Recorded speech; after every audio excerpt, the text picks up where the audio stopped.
Hello there, friends. This is Spencer Michaud, and today we're going to be talking about the astrology of April 2025. I hope that you're having a nice morning out there. We are starting a little bit early today. We're going to try something a little bit different on this full moon eclipse that I'm recording this on. So I hope that you're bright-eyed and bushy-tailed wherever you are around the world, or if you're having a nice dinner, if you're in Europe or whatever. It's lovely that you're joining me. So please let me know that you are here in the comments. We're going to go on a little bit of a journey today, maybe have lunch together on some level. So Rachel Fletcher is here, says good morning from Roanoke, Virginia. Nice to see you, Rachel. Hope you're doing well over there, having your morning coffee with your bee friends over there. Kai is here, says good morning from Kansas. I can catch a bit of live before work this morning. Okay, Kai, appreciate you stopping in, friend. Yeah, I know this is a little bit of a different time for us, but trying to change things up a little bit. Trying to get Mars off of the ascendant while I'm doing my live streams for a little bit. It's been a little challenging, so we're experimenting. We're using our astrological electional tools to see if we can have a good experience today.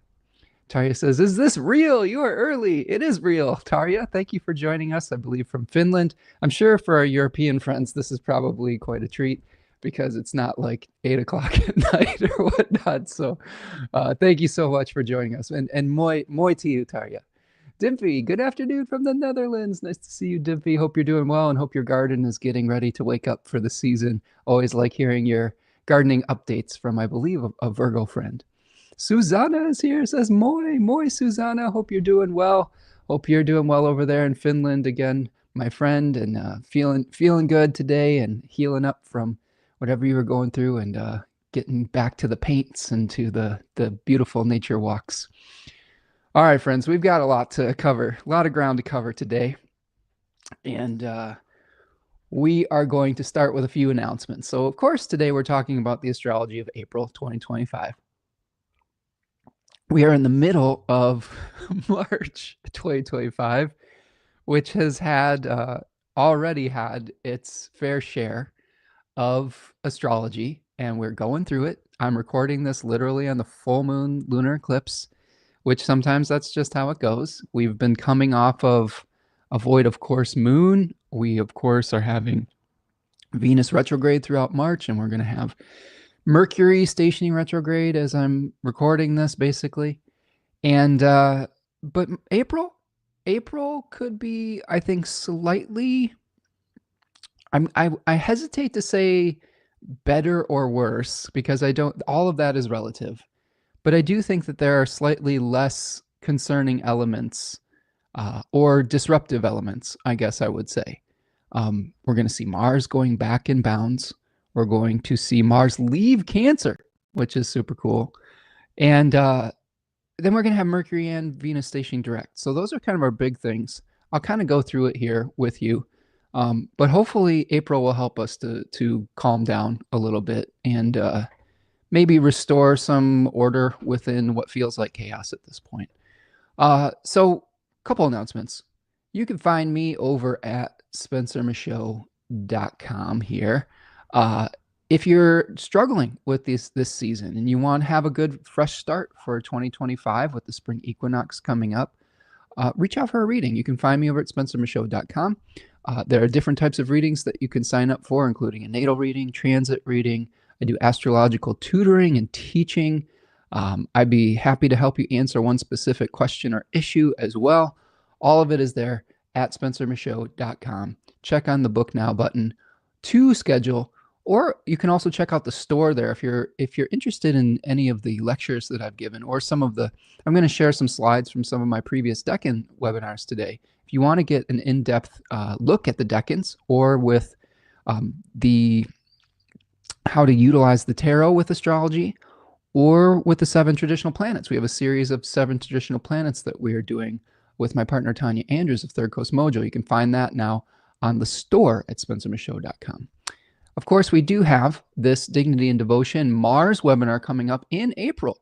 So if you're listening to this in the future in April, there will be a Dignity and Devotion Mars webinar coming up. These are usually 3 to 4 hour webinars where we are digging into all of the significations of Mars, all of its dignities, debilities, It's stories, it's mythologies, it's decans.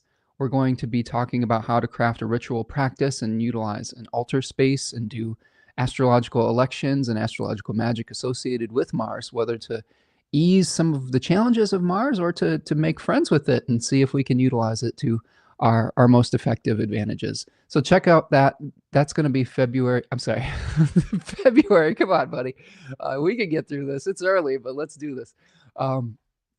Saturday, April the 12th, we can get to it and start talking about Mars. Thank you for your patience this morning, friends. Third Coast Mojo has some new cool stuff as well. We have this beautiful Crown of Success oil, which is a Sun in Leo election that was just listed at the Etsy account. This is my beautiful partner, Tanya Andrews, who does magical elections and crafts these beautiful ritual oils that you can use to harness the power of the planets.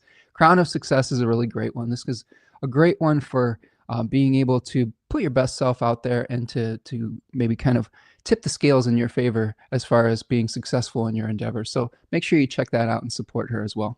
You can also subscribe to our newsletter where you can get 10% off any type of reading moving forward. So if you're new to the channel, welcome. And if you want to work with me, this is a great way to get signed up and to know when we're going live and when classes are going to be happening, and also getting a discount off your reading. And then finally, if you want to support the channel today, you can purchase a super chat with a little $ in the chat on YouTube while we're live, or you can do a super thanks afterwards, which is a little heart.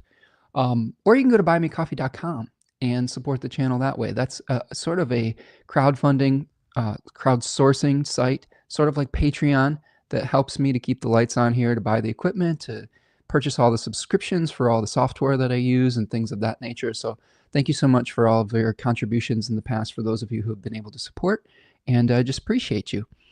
All right, so let's talk about some of these big picture thoughts. What do you say? Got any friends? Oh, we got some more comments in here.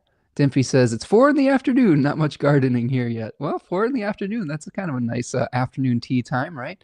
And yeah, the garden hasn't quite started up yet. We're going to be starting some seeds indoors, Dimphy, pretty soon. We've got a new seed setup with shelves and grow lights to try to extend our season. But we're getting pretty excited. I'm trying to balance that out with a lot of different other projects. We had an electrician here this morning try to install wiring for a doorbell and like a camera system and things, and it went about as well as you might think it might go during a full moon lunar eclipse. So just trying to gather myself here and make sure that we're on track. But lots going on, and the garden I think is going to be a nice little respite. And for those of you who are able to connect with nature in that way, it really does help ground you, and helping to get your hands in the dirt can really be calming and centering. Rachel says, Mars will finally leave my ascendant. I'm so excited about that. I hear you. I don't know how excited I am, Rachel, because Mars is going to leave contact with my sun and with Mercury, but then move on to my ascendant. So I will be going through what you've been going through as a Cancer rising, as a Leo ascendant over the next few months. But you know what? Change is good. And Mars being able to gain dignity out of Cancer and into Leo, as far as just not being in its fall anymore, I think we'll all reap some of the benefits of that, and especially as Mars moves back into bounds. We'll talk about that at length today. But I think Mars in bounds is a much healthier Mars, I guess, where we're not really seeing this chaotic severing and separation that we've been experiencing lately, while Mars has been out of bounds, acting just kind of as a maverick Mars. Jody is here. What's up, Jody? Hi, Spencer. Finally made it live. Thank you for coming. It says I'm watching from work on my phone, so I can't chat much, but I'm listening to your wisdoms. Oh, thank you, Jody. And Jody, thank you so much Jody sent me a really wonderful book that has ancient philosophers that were integral to astrology, including like Porphyry. I believe the book was called Monad, if I'm not mistaken, but an awesome book from a local publisher that Jody is familiar with. So thank you so much, Jody, for supporting the work in that way. Yeah, if any of you are thinking about, if you ever want to gift anything to the channel, cool books are always kind of in the wheelhouse. So Jody knows me pretty well, and just wanted to thank you for that wonderful gift, Jody. Kai says, hello, as natal Mars on the ascendant, I feel great sympathy for you all with these transits. Well, we're going to do our best, Kai. And, maybe you'll give us some tips to be able to work with it, because you've been living with it through your entire life there for sure. Rachel says, we'll walk through Mordor, Mars together. Absolutely. Rachel has been an excellent companion as we've been going through the Lord of the Rings. She's been part of our beautiful group there. And yeah, we've been learning a lot about the astrology of Lord of the Rings, but also sort of how to work through some of these astrological transits through Tolkien's language and through his guidance as well. I think a lot of the themes that we're experiencing in the world right now are reflected in this beautiful book. And it's really nice to be able to do that with an intelligent and empathetic group. So thank you, Rachel, for being a part of that. And thank you, Susanna, for being a part of that. We've got some really great folks in there that have been, I think, just really wise wizards in of themselves. We've got elves and wizards and hobbits galore. So thank you so much, both of you, for being a part of that. Kai says, sweat and cuss as often as needed. Oh boy, Kai. Well, there were some cussing this morning with Mars on my son, and with the realization that the job that we were paying for with our electrician may not be complete, and that they might need to come out for a second appointment to do a completely different piece of the work. So I've been doing plenty of cussing with Mars on my son. But yes, that's good advice for Mars in the first house too. I think getting out and doing exercise, doing something physical, giving Mars a job, I think is really important. Being able to direct that energy in somewhere productive, potentially, I think can be a great way to mitigate some of the challenging aspects of that. So good advice for sure. All right, so some of our big picture thoughts. We've got Mercury and Venus stationing direct in April. Right now, as I'm recording this, Venus is retrograde. Mercury is about to station retrograde tomorrow, I believe, early in the morning tomorrow, as I'm recording this on March the 14th. It's going to retrograde on the 15th, I believe. So we've got both of those planets starting to move forward in the beginning of the month and in the middle of the month, Mercury and Venus, respectively. We have Mars back in bounce, leaves Cancer, which is, again, out-of-bounds planets are maverick planets that are acting outside the norms of what is socially acceptable. And this is, happening globally, but it's definitely happening in America, as I'm observing, where we're having a lot of cuts happening to our governmental systems, and it's being done in a way that is very outside the norm. And it feels very chaotic as an American. It feels very unsettling and destabilizing and chaotic. And I, for one, am looking forward to Mars being back in bounds. I also think that what we're seeing with Mars out of bounds is a lot of saber rattling. We have trade wars that have been begun between very powerful nations. Our president is making a lot of declarations with people who have normally been our friends. Like some of the people that are joining us from Canada and Europe, and maybe starting to alienate some of those friends, which is very disappointing for someone who is a peaceful, hopeful, peaceful person such as myself, and someone who really values our international community, especially our Canadian friends, European friends, Finnish friends, New Zealand friends, Australian friends, South American friends, everybody. To me, they're all friends. It's like the whole slogan on this channel is make fate your friend, but I think it's just make friends. I think that we can just make friends with each other. So when Mars is going out of bounds, like, there's conflicts where there doesn't necessarily need to be, and with April, my hope, my prayer is that we start to see a return to some sanity. Now, that being said, there is going to be a big fixed T-square with the Sun, Mars, and Pluto. So even though Mars is moving back into bounds, moving out of its fall in Cancer, it is going to be moving in opposition with Pluto again and in a square with the Sun. So as I was going through the astrology of April, I was like, oh, this looks a little bit gentler than it's been. But then we get to this part of it, And this part could be sticky. Mars-Pluto oppositions can be somewhat explosive aspects. They can bring up power struggles. They can bring up a lot of they can bring up some nasty conflicts as well, like because Pluto is a planet that often will reveal things that have been hidden, that have fallen into corruption, and when Mars activates those things, it's kind of creating a little bit of a volcanic type of experience. And when it is squaring the sun, this could be tapping into, ego challenges.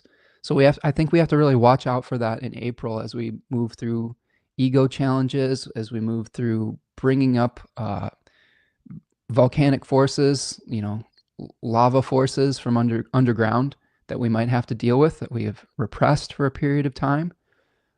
We also, over the course of April, we're going to be starting to understand what Neptune in Aries is going to be bringing us, because Neptune at the very end of March is going to be in Aries, and there could be more of a movement towards the glamorization and glorification of individualism, of conflict, of war, of trying to isolate ourselves without necessarily needing to cooperate with other people, which is an illusion. And I will reiterate, and this is something that I said in the month of March astrology. Liz Green has a really great book on Neptune that I really have been enjoying engaging with. And a lot of what she is saying in that book is that oftentimes when Neptune is moving into a new sign, there is this hope and dream and glorification of a certain set of conditions based on what sign it's moving through.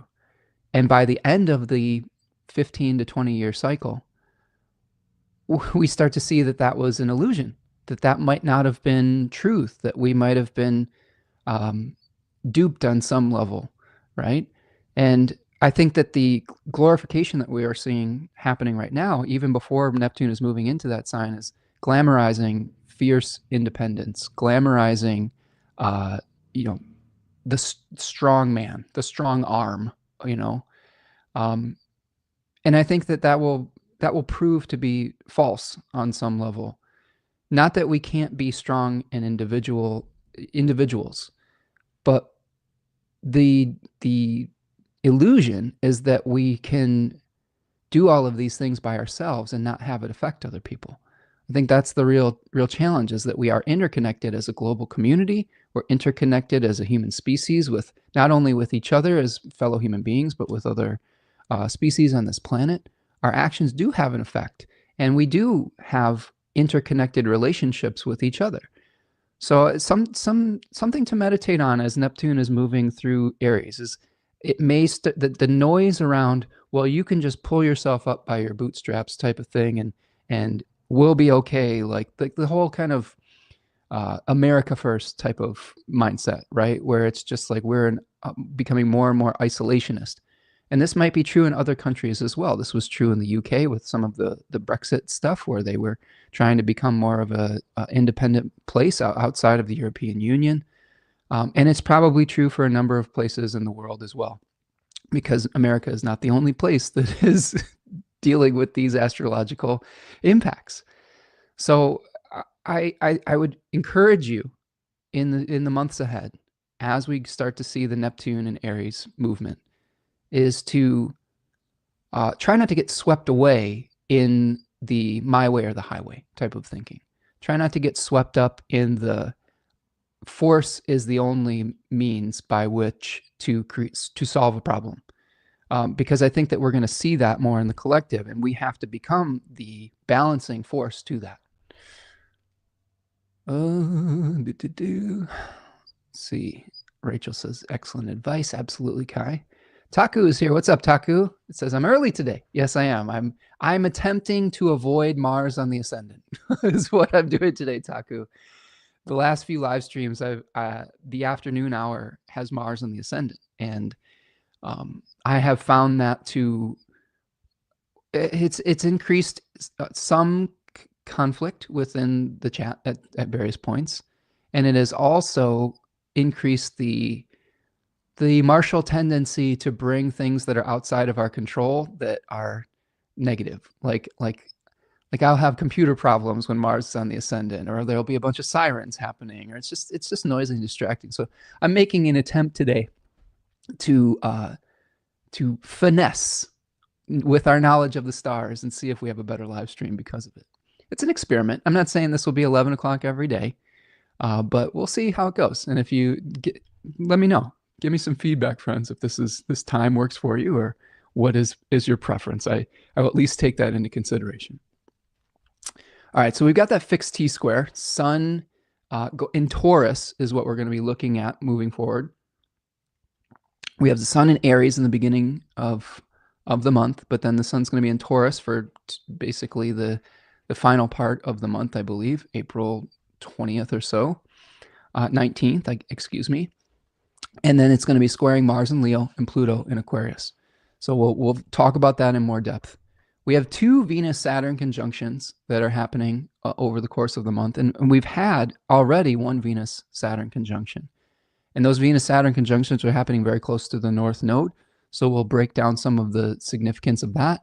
But it's an ongoing story about becoming sober within our likes and dislikes, becoming sober within our relationships, and maybe even with some endings with some of these things, endings to things that we once liked that are no longer appropriate for us, or relationships that may no longer be appropriate for us, etc. All of those things can come into play. We will talk about some of the lunations here. So in our big picture thoughts, we've got our lunations here. We've got Karen is joining us from Cleveland. Hello, Karen. Hi, Spencer. No, I'm leaving for work, but we'll be listening intently.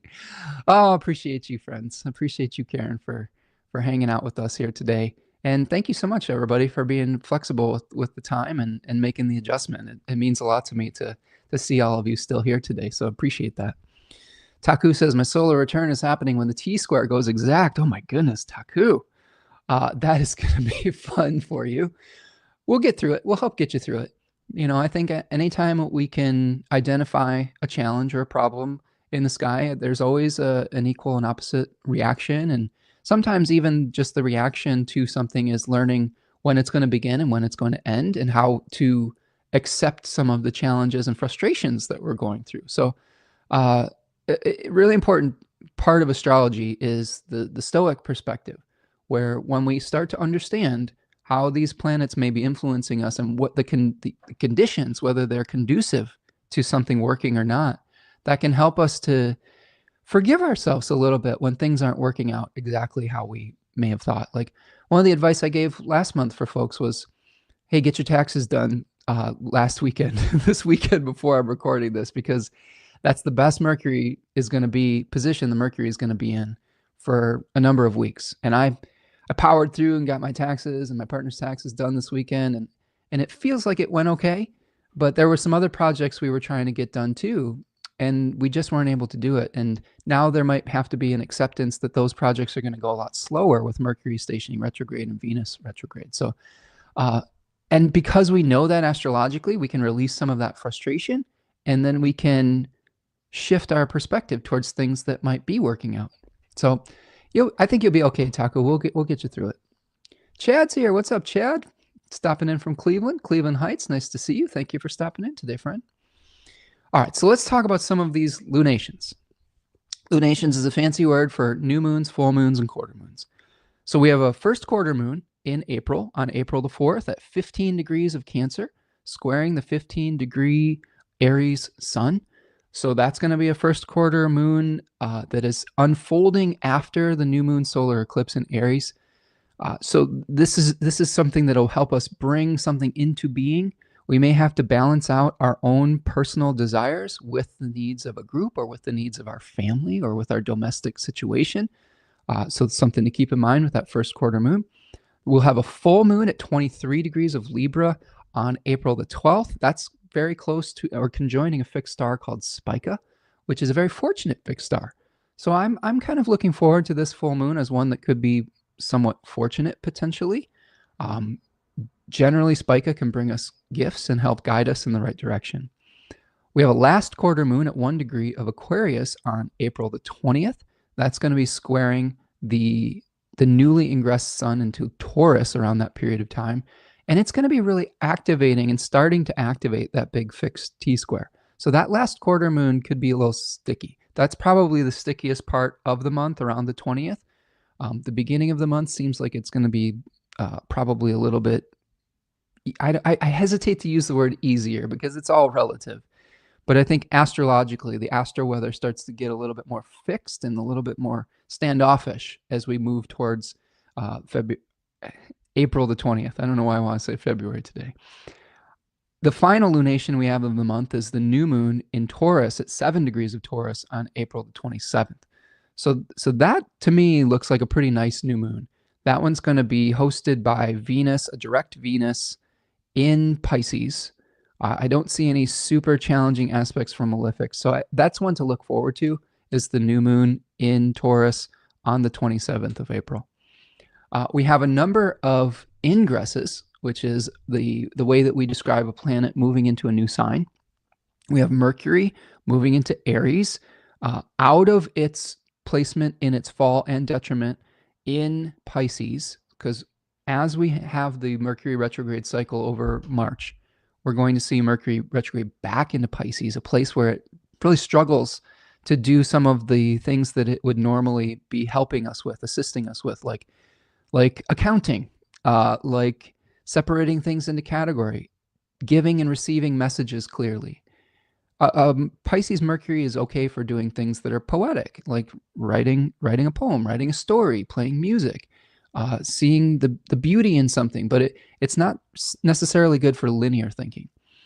So Mercury will improve its condition moving into Aries, a little bit clearer thinking. Like we have Mercury in Aries right now as I'm delivering this podcast to you, but it will move back into Aries on the 16th of April. Now, one of the biggest transits, I think, of the month is Mars moving into Leo on the 18th of April. We've had a really protracted Mars in Cancer experience.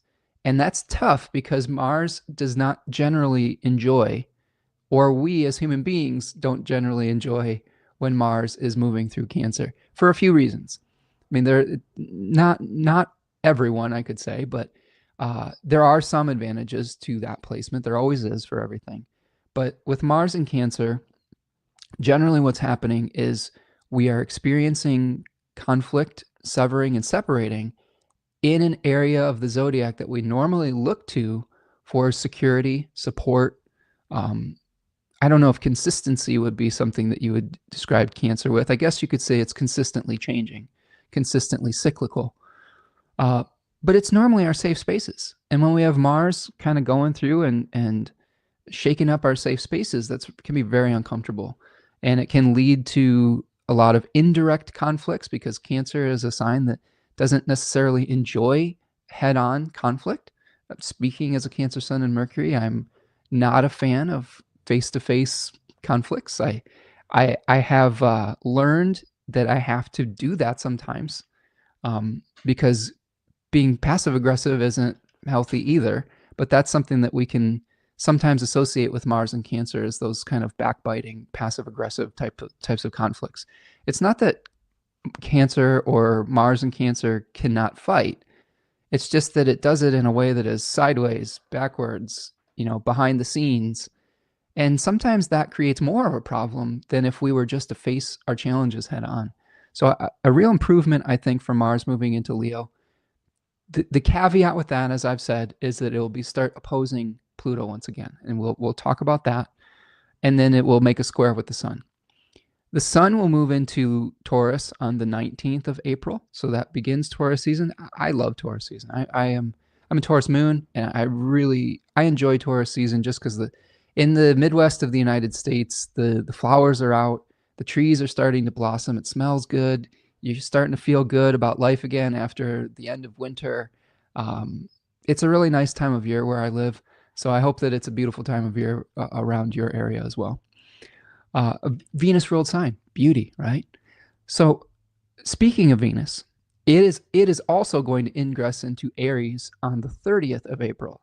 So we do have like this kind of, I would say, little blessed week with the Sun in Taurus between April the 19th and April the 30th, where Venus is going to be hosting that sun.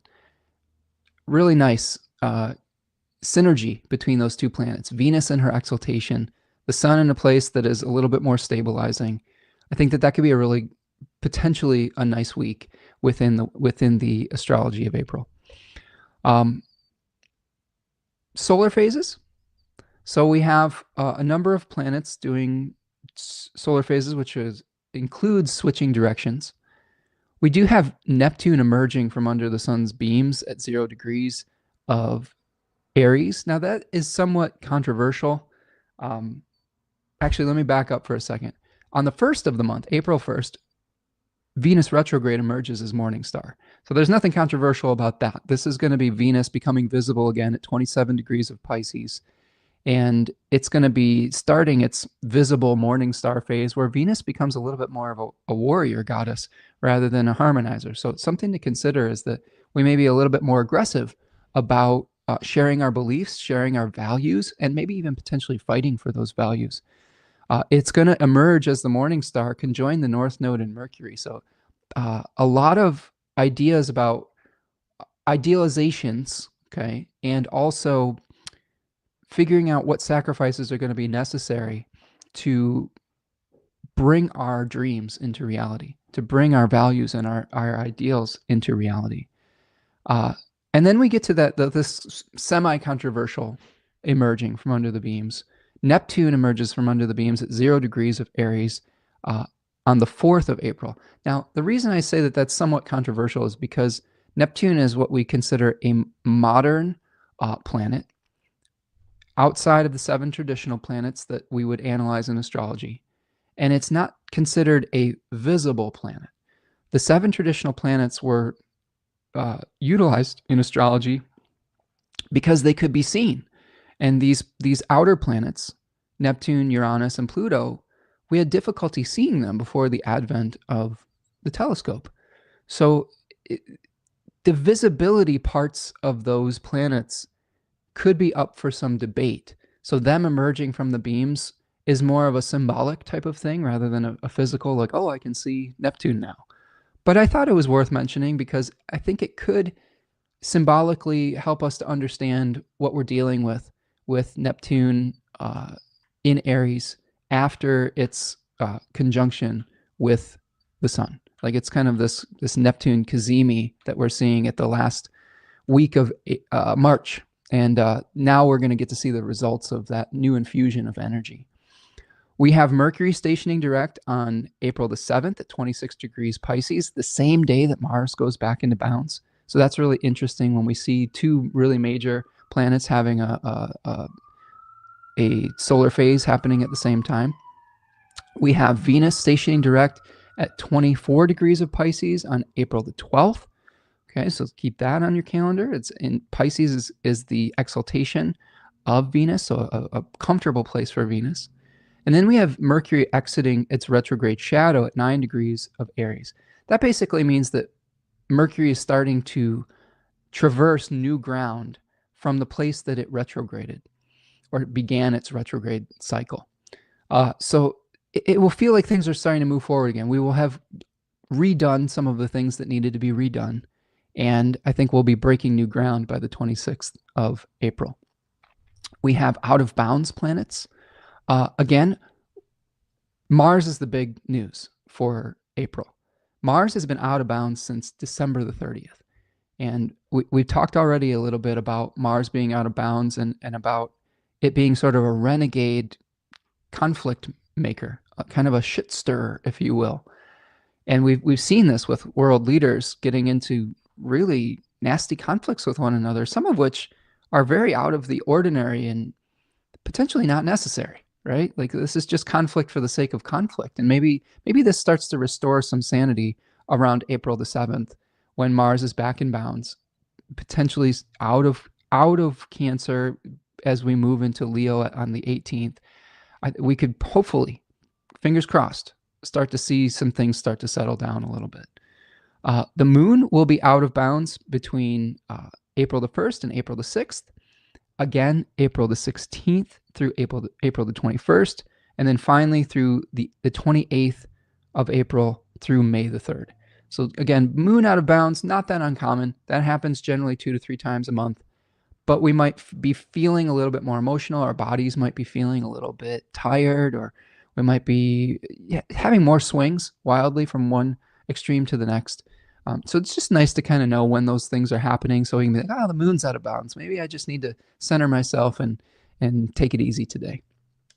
All right, so those are our big kind of like big picture thoughts. Checking back in with the chat. We got some nice chats coming in. Oh my goodness, lots of chats coming in. Chad says I had to take the bar exam under Pisces Mercury. Oh my gosh. Chad, did you pass? Like, I bet that was a very destabilizing type of experience, I would imagine. Generally, our brains just don't tend to work quite as, like I said, as linearly as they normally would.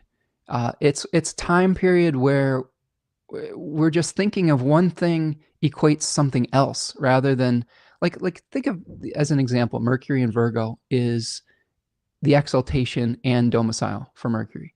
And Mercury in Virgo says, this is what this is. I'm going to name it. I'm going to put it into a category. Here is the reality of this thing that I am analyzing, whether it's a question or whether it's a harvest or whatnot. But when we have Mercury in Pisces, it says, well, this thing reminds me of this other thing. This pen is an instrument of revolution. Do you see what I'm saying? It's not just a pen. It means something else, right? The pen is mightier than the sword. That's kind of a Mercury Pisces type of thing, right? Where we're comparing one thing to another. And that can be beautiful. Like if you have Mercury in Pisces in your own natal chart, you probably have a very interesting way of viewing the world. But sometimes that can lead to some confusion when we're trying to communicate with clarity.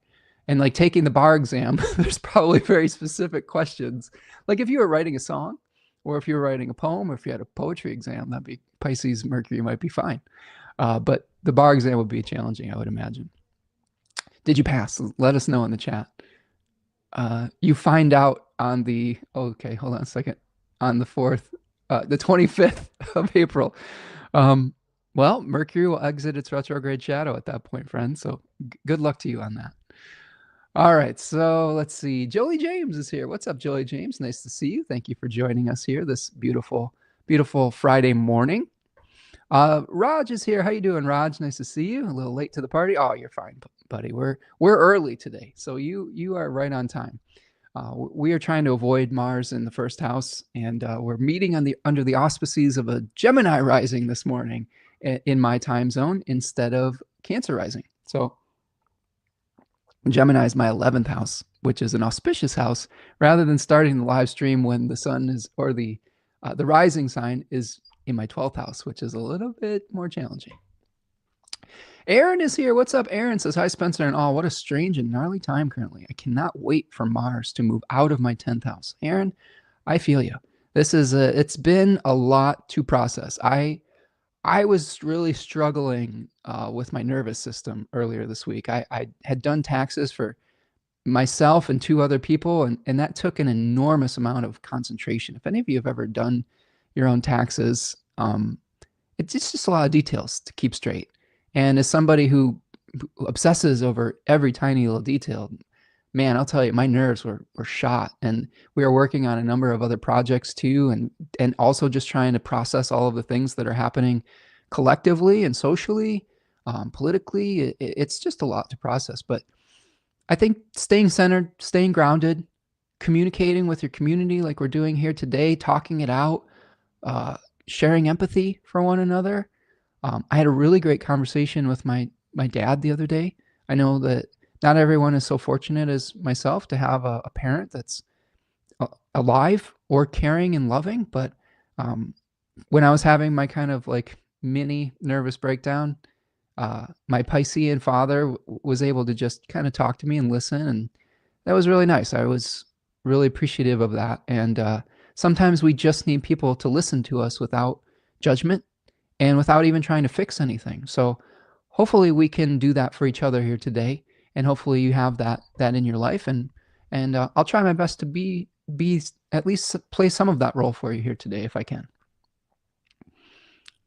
Yeah, Taku's got Mars in the 10th with lots of career topics lately. Steven is here. What's up, Steven? Nice to see you. Steven the Jupiterian joining us from the west coast of the United States. Oh my goodness. Aaron says we just have to make it through April. I'm a federal employee. Oh goodness, Aaron. Oh no. Yeah, the Mars out of bounds has really been it's the literal chainsaw, that we've seen in the collective that is just taking it's severing and separating without prejudice, I guess you could say. It's just kind of like creating all this collateral damage, even with what the powers that be are claiming that they're trying to do, which is creating efficiency. It's creating all this pain for cutting things that aren't even intended to be cutting because it's been being done so haphazardly.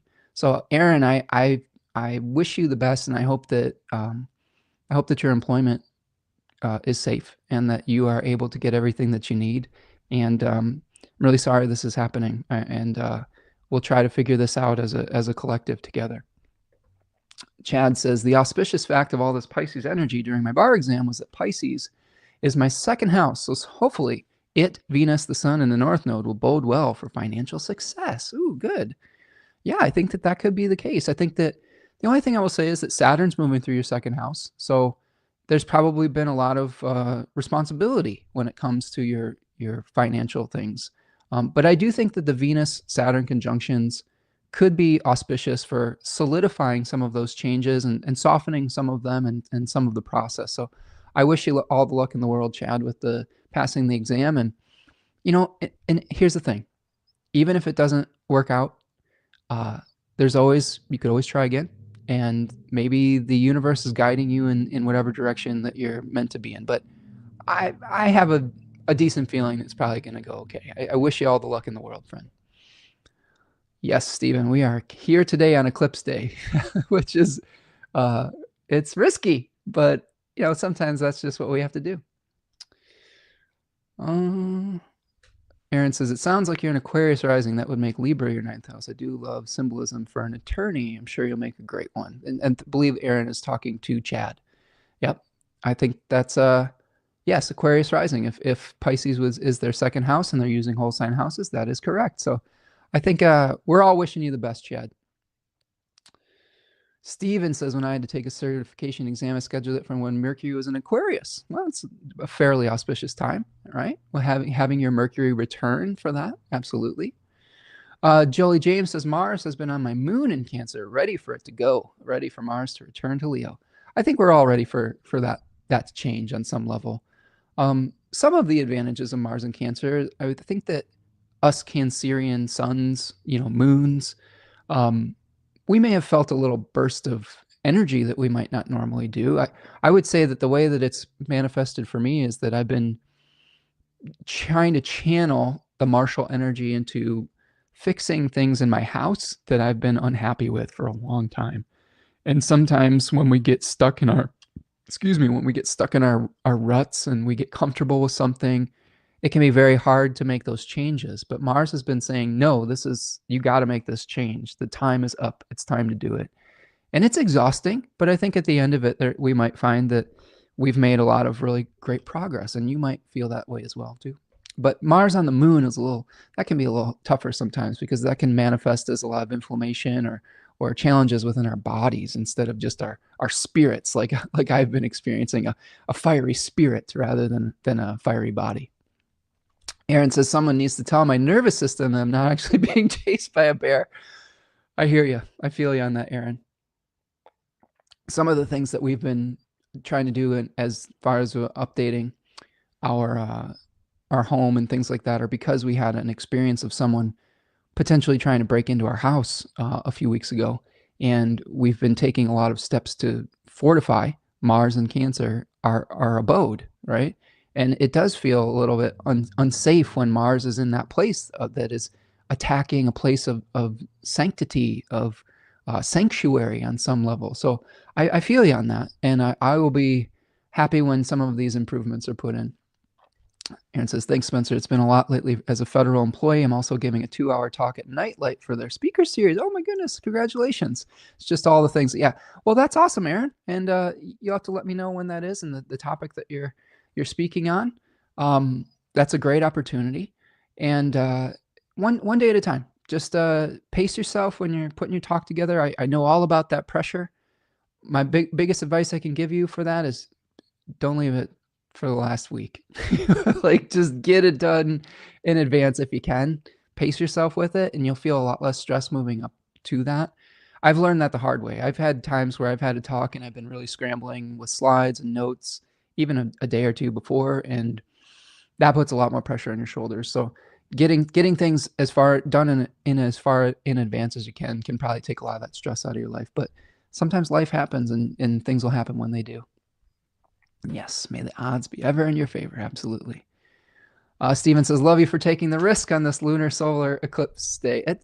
Yeah, it's a lunar eclipse day. But yes, I agree, Steven. It's we want to strive for some consistency on the channel. I think that I've been kind of moving the time around a little bit for people, and I kind of enjoy being a consistent presence, but we try to keep it on the same day for the most part. And I think that we'll get through it. I think that sometimes on full moons, just a lot of people show up with a lot of big feelings, and that might be what we're dealing with today. And hopefully it'll work out for the best. So you're doing great. Thanks, buddy. Okay. Morty Fried is here. How you doing, Morty Fried? Is that a reference to Rick and Morty? Or maybe that is actually your name.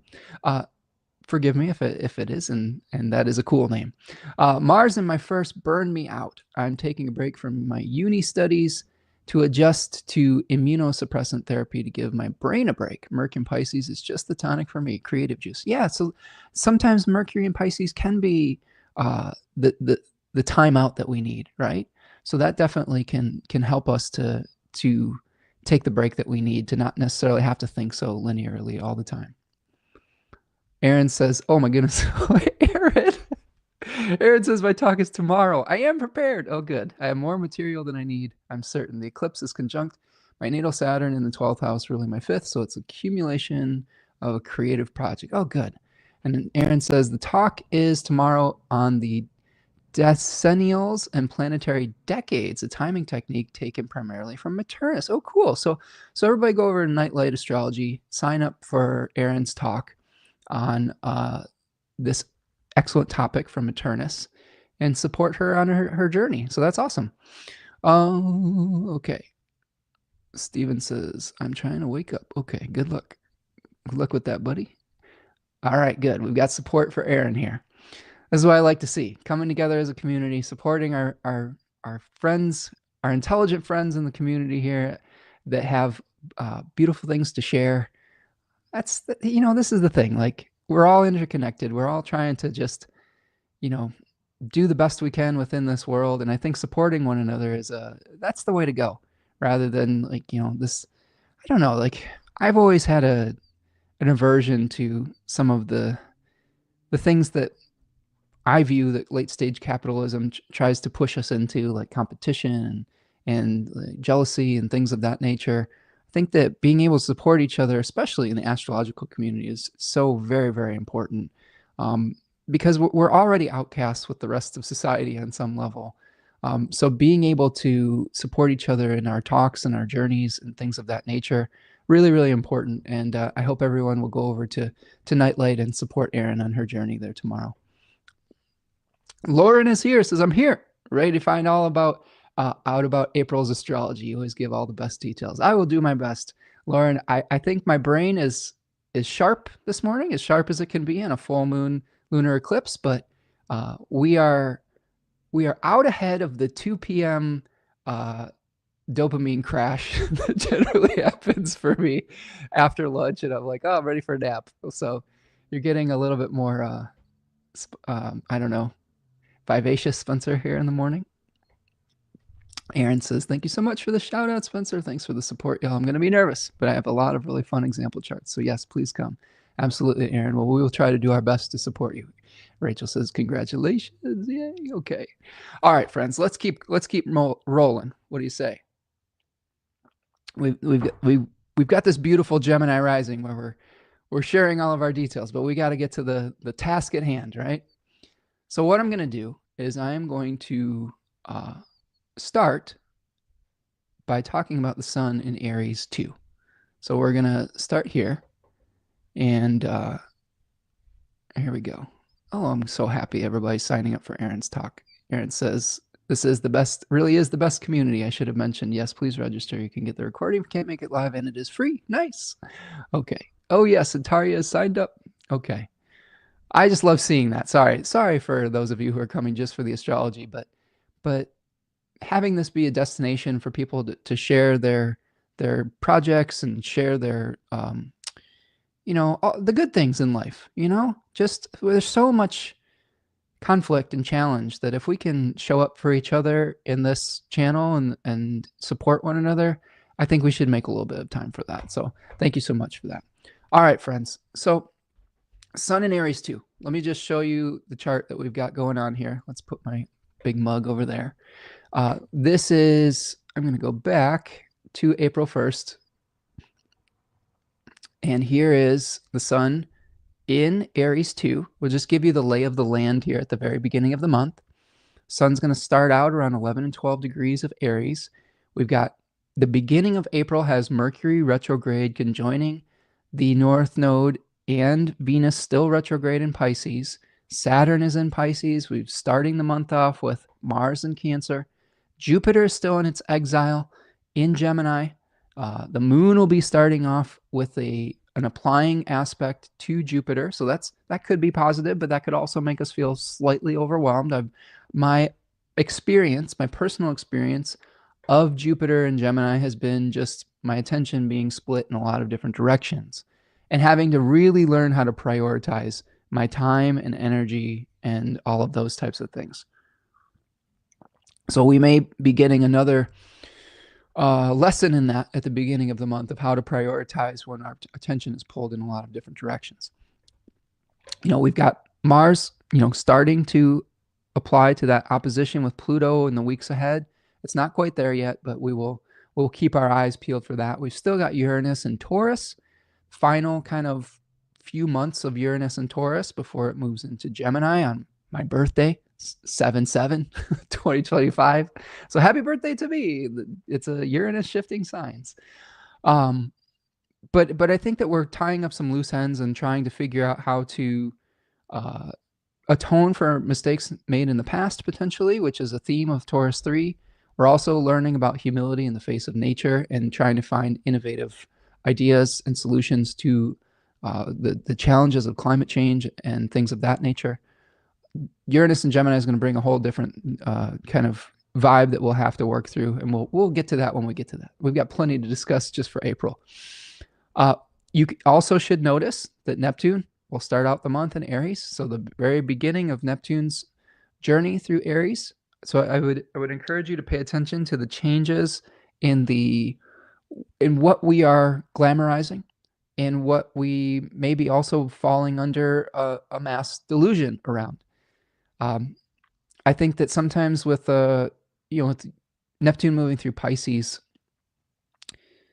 sometimes it can be a spiritual delusion, right? Where we feel like that we're going to be saved by some kind of spiritual experience or person. It can also be the challenge of dissolving boundaries or things that make people different, and that can be an illusion, like the illusion of homogenization.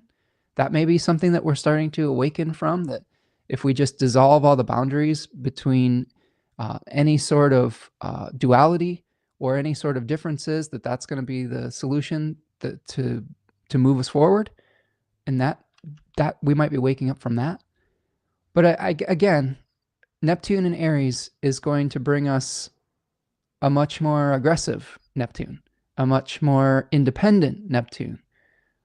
And I just will give you a lot of caution around going so far in the direction of independence that you lose touch with the things that connect you to other people. Because that's the real risk, I think, is overly glamorizing might makes right. And we will see this in the collective. We will see people trying to just bully and push their way through. And as very conscientious, astrologically, empathetically minded, kind people in this community that we have here, we might have to be a balance to those forces. And it's okay to be a balance to the forces of the collective if we're working towards harmony. All right, so that's kind of our big picture, like where everything is in the chart. So what I'd like to do is I would like to take you to the Decans of Aries just to show you what the sun's going to be working on or spotlighting during this early part of the month.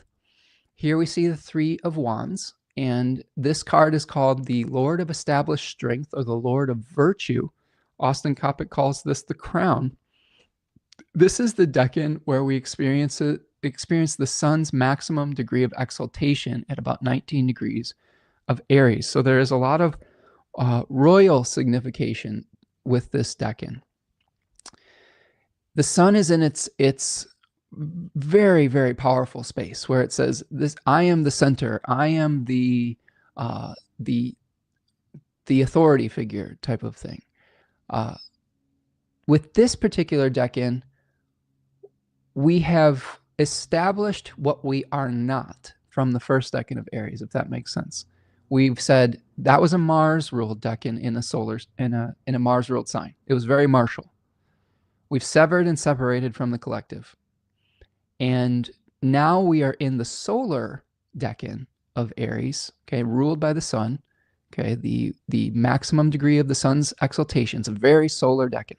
Sun was associated with kings and royalty in ancient astrology. But this is more about saying, this is who I am, this is what I believe, here is my royal decree. So royal decrees, establishing your virtues, establishing your values. This is a decan that's associated with Bina in the Cabalistic tree of life. Bina being a Saturnian Sephira. Okay, it's ruled by Saturn. So whenever you see threes in the tarot, they have a kind of a secret Saturnine energy to them. Now I know that we just said that this decan is ruled by the sun. This is why we have so many layers to this. This is like a parfait, right? You remember Shrek and Donkey's like layers, parfait. Like, Eddie Murphy and that beautiful role that he had. We have different layers of meaning with different rulerships. So the Cabalistic tree is concretizing this fire energy into something real, right? That's what Bina does. But this decan is very solar, okay? So we're concretizing solar energy. We're concretizing our beliefs. We're saying, this is what I believe. Here is what we're going to lay out. This decan, in its best capacity, can be associated with benevolent rulership. It can also represent creating your own world, right? A lot of people will make solar talismans. I have two solar talismans from this decan. One made by my partner. It has a little ring here. I have it here. This is a ring. You can't really see it in this very small thing, but this is a ring that has I believe this is a topaz, something like that, yellow topaz, something of that nature.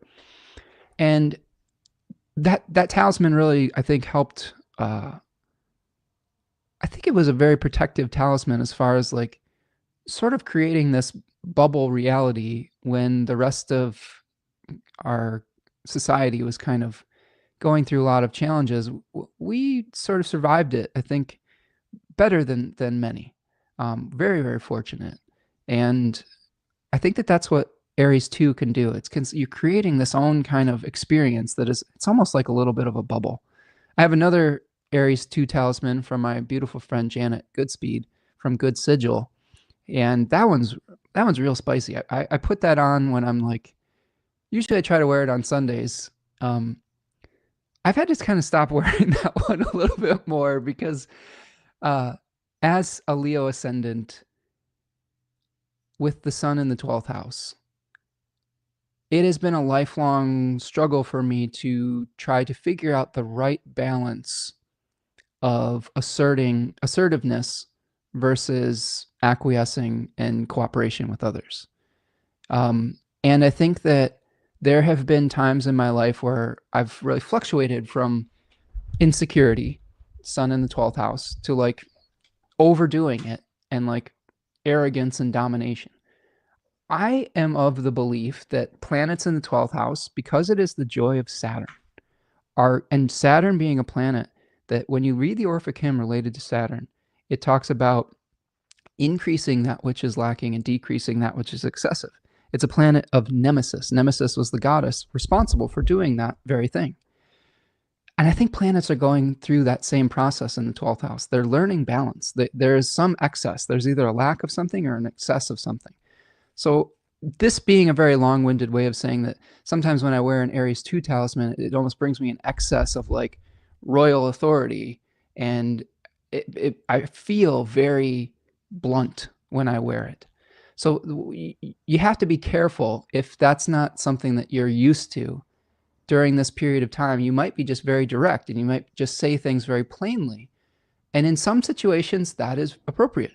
In other situations, it is a detriment that can lead to conflict. So how do we wield that power is important. So you might want to create your own world, but you have to be careful because other people also have worlds and royal decrees and belief systems that they are attached to or that they want to create in the world. And when those run into each other, that's when we have conflict. So this is a period of time in the Northern Hemisphere where we're seeing some active growth starting in the spring as well. So this is where we've made the yang push in Aries I to burst the seed husk out of the ground. But here we start to see the leaves start to unfurl and the growth starting to quicken potentially. So some questions of meditation that you can ask yourself in the first week of April. Sun in Aries II, between 10 degrees and 20 degrees of Aries. How can you clarify or announce your values? Sometimes you do have to say what is important to you so that you can get the support that you need to carry out that vision or that dream. How will you rule or serve this new territory with dignity? One of the things that you learn when you get thrust into positions of leadership is that there are two different types of leadership. There is self-serving leadership, and then there's leadership that serves others.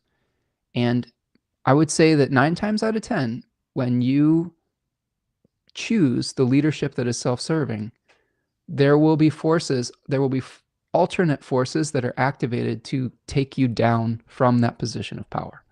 Whereas when you use your leadership skills in service of other people, and that doesn't mean that you completely give up any of your own desires, values, etc. But when you take other people's needs into consideration, people are willing to support and follow your lead because it is in their best interest. No one's going to want to follow someone who's only serving their own interests. So think about that with your own leadership skills. How can you create win-win situations for people that you're trying to lead? What is in it for them to follow your leadership? That's very different than saying, you're just going to do what I say, and because that's what I want, and you can go to hell, like, if you don't agree with me. Like, that's the way dictators work. And we've seen a lot of that going on lately, but hopefully most of the people here are opposing those types of forces and wanting to create a world where we're cooperating with one another. So where can you establish independence and self-governance? That being said, when you are trying to establish something, sometimes you do have to take sometimes you have to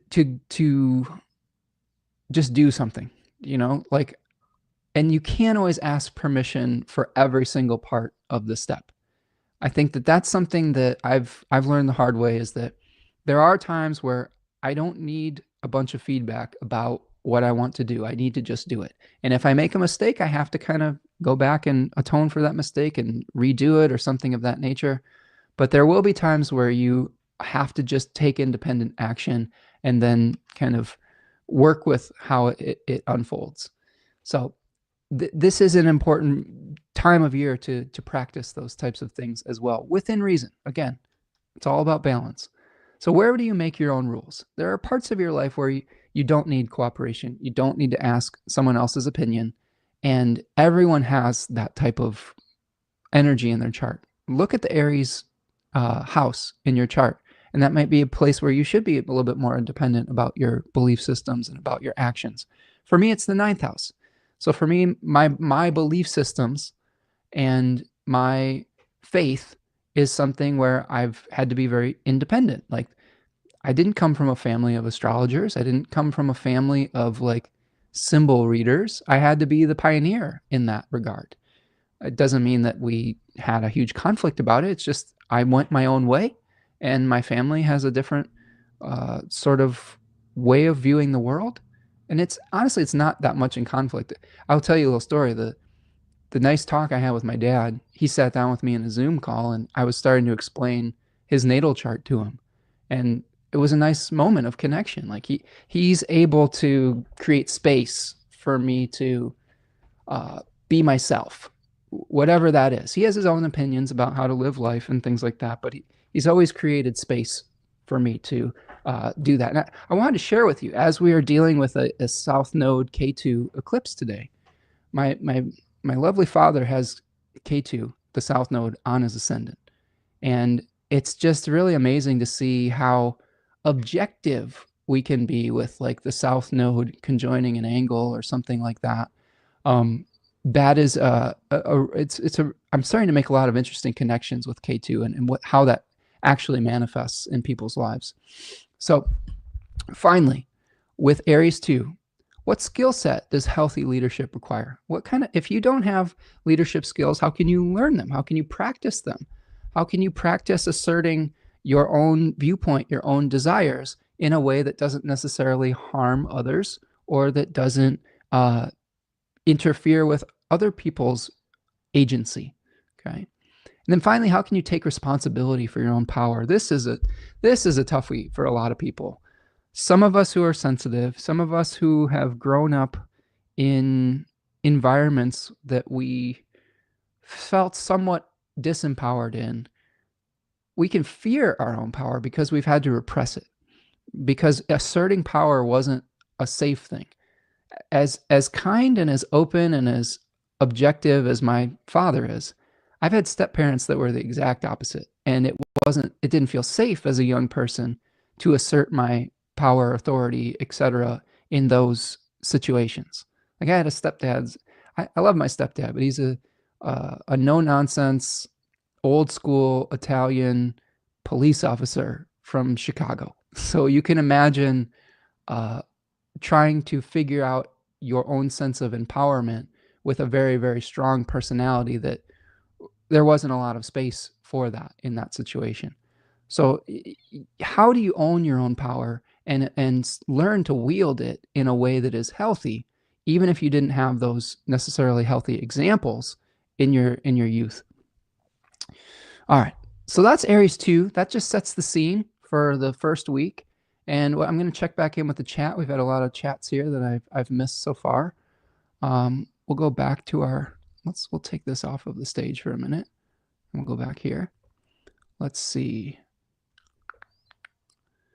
Chad is asking, Bina is understanding, right? The highest vibration of the arm of severity. I'm Jewish. I have a necklace that says Keter on it. I haven't really told too many people about it. Yes, Keter is the crown. Exactly. It's the highest Sefer and the Tree of Life besides on Sof et al.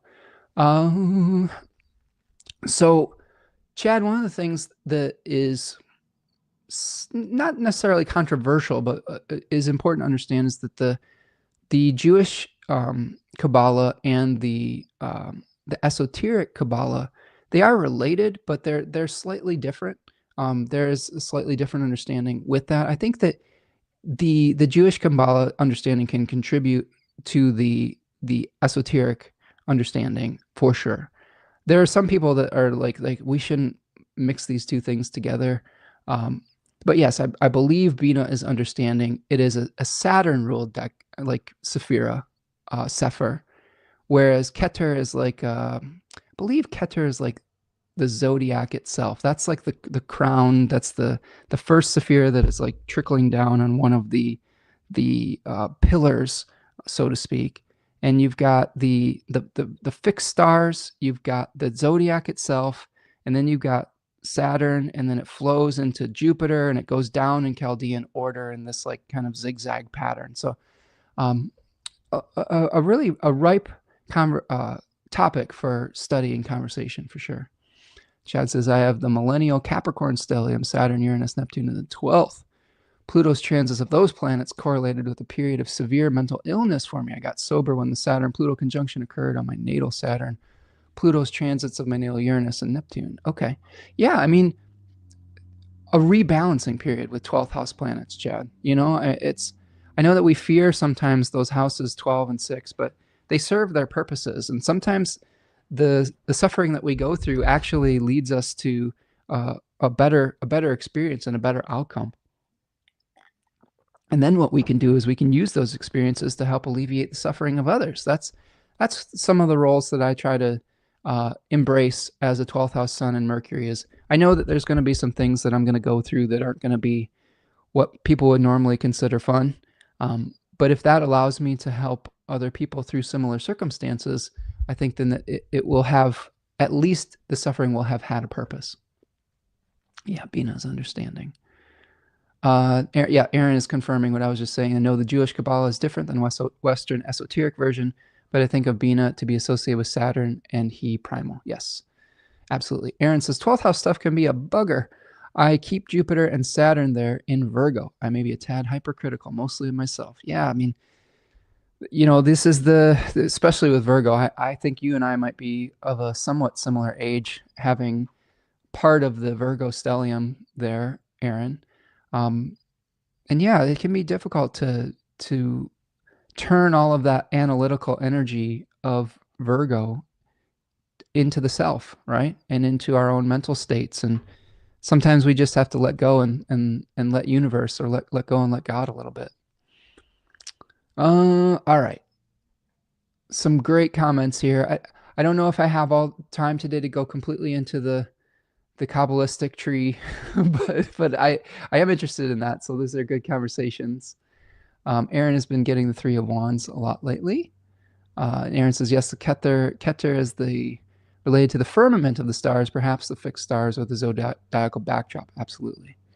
Lauren says, off topic kind of, but I've noticed that you have the nodal axis with the North Node conjunct your ascendant and the South Node on the descendant. I'm wondering what you make of an axis like that. Well, that is an interesting meditation, Lauren. I think that, isn't it ironic that my father has the opposite, right? And that maybe I was a reaction to his South Node on the ascendant. I think everything I said about the South Node as far as being a place of release and a place of objectivity, of detachment, sort of the opposite is true for the North Node. There's a hunger, there's a desire, there is a desire for increase.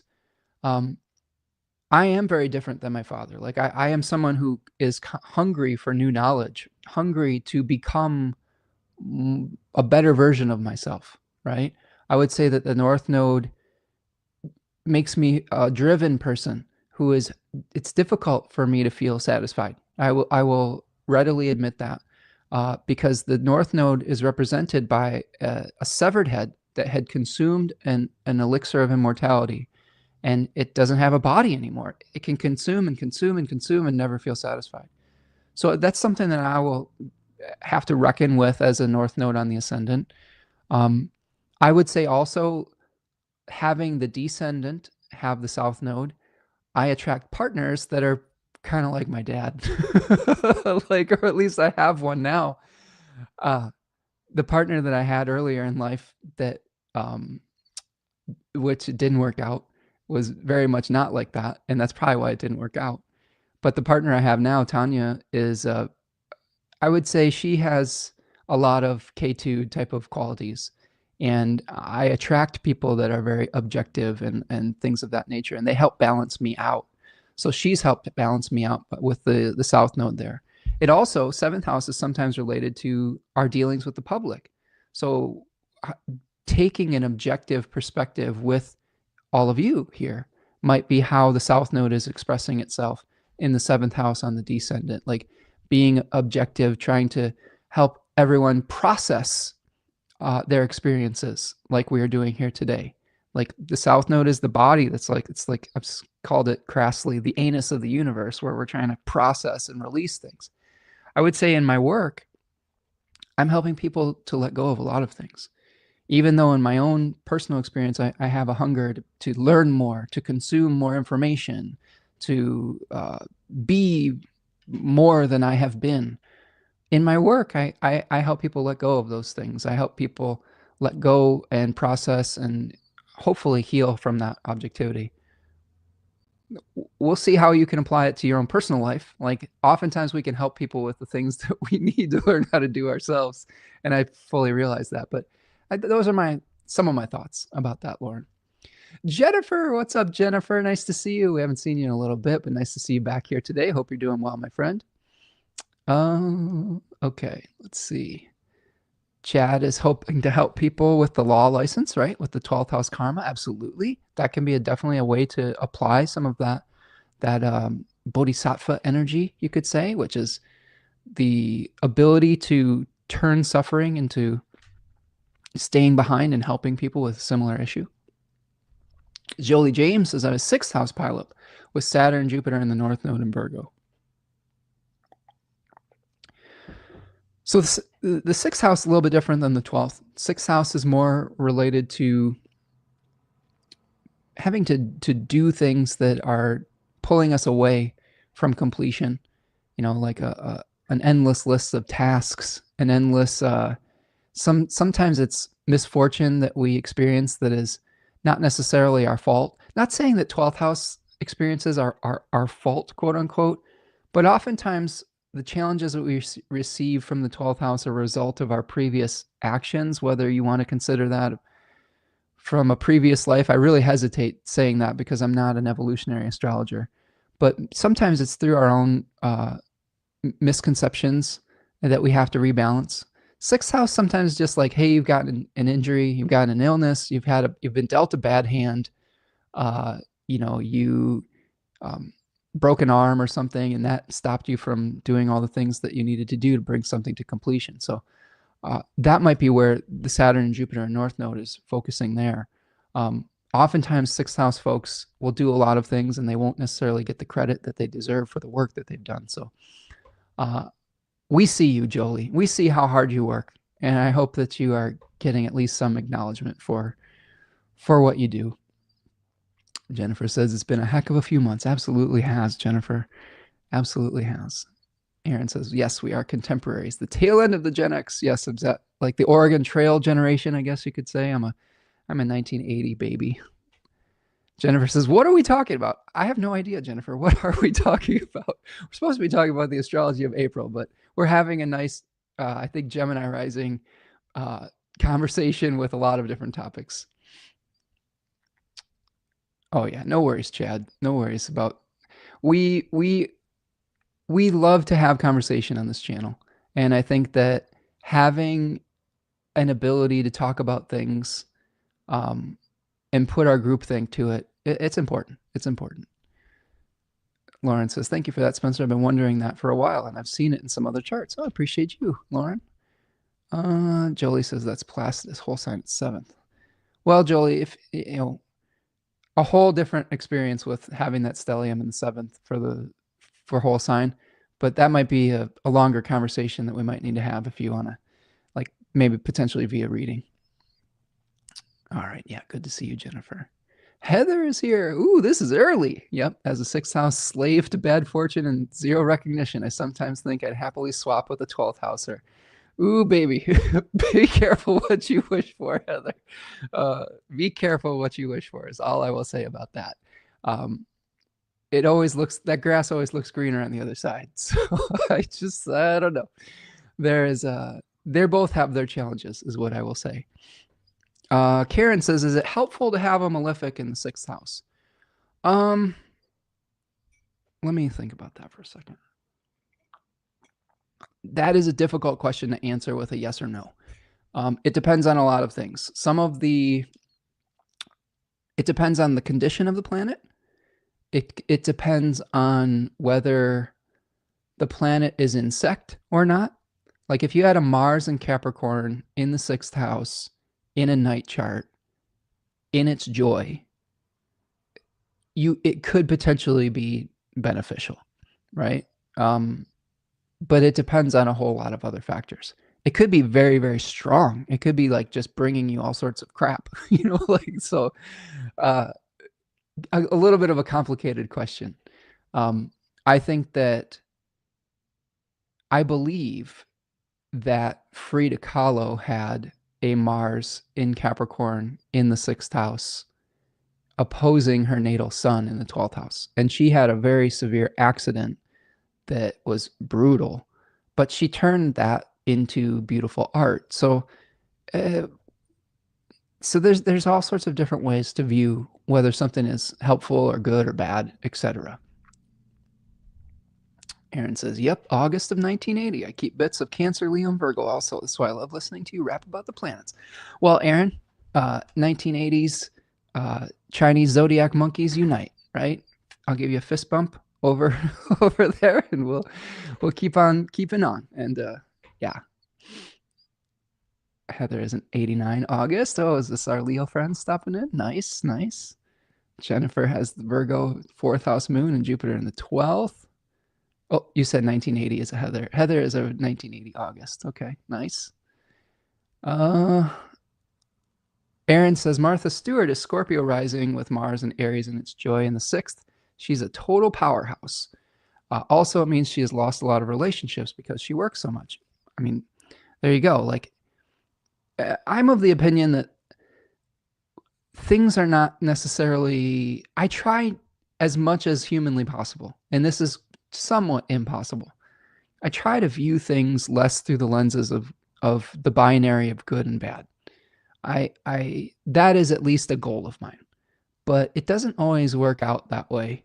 Sometimes I think that oftentimes when we think of something as good or when we think of something as bad, we're only seeing it within a small context of time, a temporary context. And it may be some of those negative, quote unquote, negative experiences might be a necessary part of a bigger picture that leads to a positive outcome. It's hard to feel that in the moment, but I think it's a necessary, or at least a good. See, here I am. It's hard to do that language. I think it is an intriguing mental approach to the world, and one that I try to work through sometimes. Yes, we are the Metal Monkeys. Absolutely. That would be a good band name. Stephen was 10 in that year. Oh my goodness, Stephen, you're ancient. I'm just kidding. You're not ancient. We're just all trying to figure this out as we move through this thing called life. Yep, Lauren, Mars has joy in the 6th. Now, here's what I would say about Mars being in its joy. That doesn't necessarily mean that Mars is going to function better in the 6th house. It means that it's just very, very powerful in the 6th house. If you think about what Mars generally brings us, it brings us severing and separating. Sometimes it brings us misfortune that is unearned, that is random. So if Mars is like, yay, I love being in the 6th house, I think more of a way of thinking about those planetary joys is it really helps us think about the nature of the house itself. So Mars joying in the 6th house often brings us experiences that are somewhat martial in nature, that where it's called kakastuke, misfortune. So we may experience things in the 6th house that are not necessarily predictable. They're random distributions of misfortune. Yeah. Hey, we got more. All our 80s monkeys are stopping in here today. It's fun. Okay. Jolie says, such a deep discussion. Whole sign I have Mars and Leo, 6th house day chart. Oh, yeah, nice. Let's see. Yeah, so you have Mars in its joy, but that could be bringing you some challenges with Mars there, potentially. Yeah, I love talking astrology with all of you. Susanna says, I have my ascendant ruler and Saturn in the 6th, and it's not uncomplicated. Yeah, right? Everything's got to be somewhere. Okay.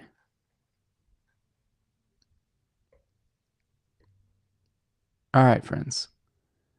I love all of the comments that we're getting here today. What I'm going to do, though, is I'm going to refocus. And if I don't get all of your comments on the screen, I apologize. But I'm going to bring the chart back here, and let's talk through some of this astrology, or I'm going to be here for 5 hours. Like, which wouldn't be so bad, but I'm going to have to eat some lunch at some point and use the bathroom or all those things. So let's start breaking it down with the sun in Aries II. What do you say? What do you say, friends? Okay, so here we are, April 1st. And the first thing to notice about April 1st is that we have Venus conjoining the North Node. So here is Venus conjoining the North Node. Mercury is also going to conjoin the North Node. Both of those planets are retrograde. The moon is starting off out of bounds on April the 1st. Mars is still out of bounds for about a week, so consider that. So here we have the first. We've got, let's go through it. I've got labels. So here is Venus conjunct North Node. And Venus is also emerging as the morning star at 27 degrees of Pisces. Not insignificant. Venus is becoming visible once again. A lot of the Venus retrograde challenges and or significations are going to start to be, the impact of those is going to start to be revealed around this period of time. Now, conjoining the North Node, remember the conversation we just had about the North Node being a place of desire, insatiable desire. When Venus is conjoining the North Node, we might have desires for aesthetics in our life, for peace. We may have a desire for the sacrifices necessary to create unity. You have to be careful about that. You can anything can be taken too far, right? So be careful about the sacrifices that you are making for peace, etc., as we move with this Venus revealing.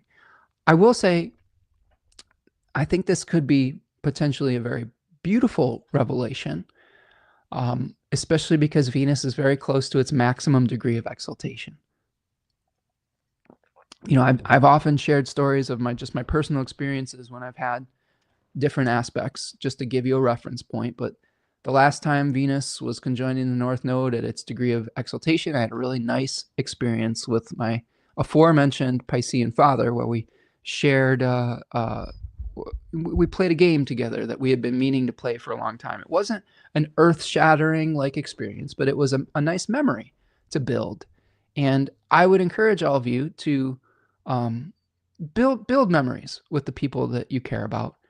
Don't take the time that you have with people for granted. I think this placement can teach us to enjoy the moment. That decan is associated with a tarot card, the 10 of Cups, that has a beautiful but ephemeral rainbow on it. So I think that this could signify a really ephemeral but beautiful moment that isn't necessarily permanent. And if any of you still have, you know, aging parents, even if your relationship has been complicated, try to cherish those moments if you can with them. And I get it. Not everyone has a south node on the ascendant parent that is objective and caring and loving. I'm very blessed in that regard. But I think that oftentimes we can find the best in people. And I think that there's no better placement than Venus and Pisces to figure out what the best in people is.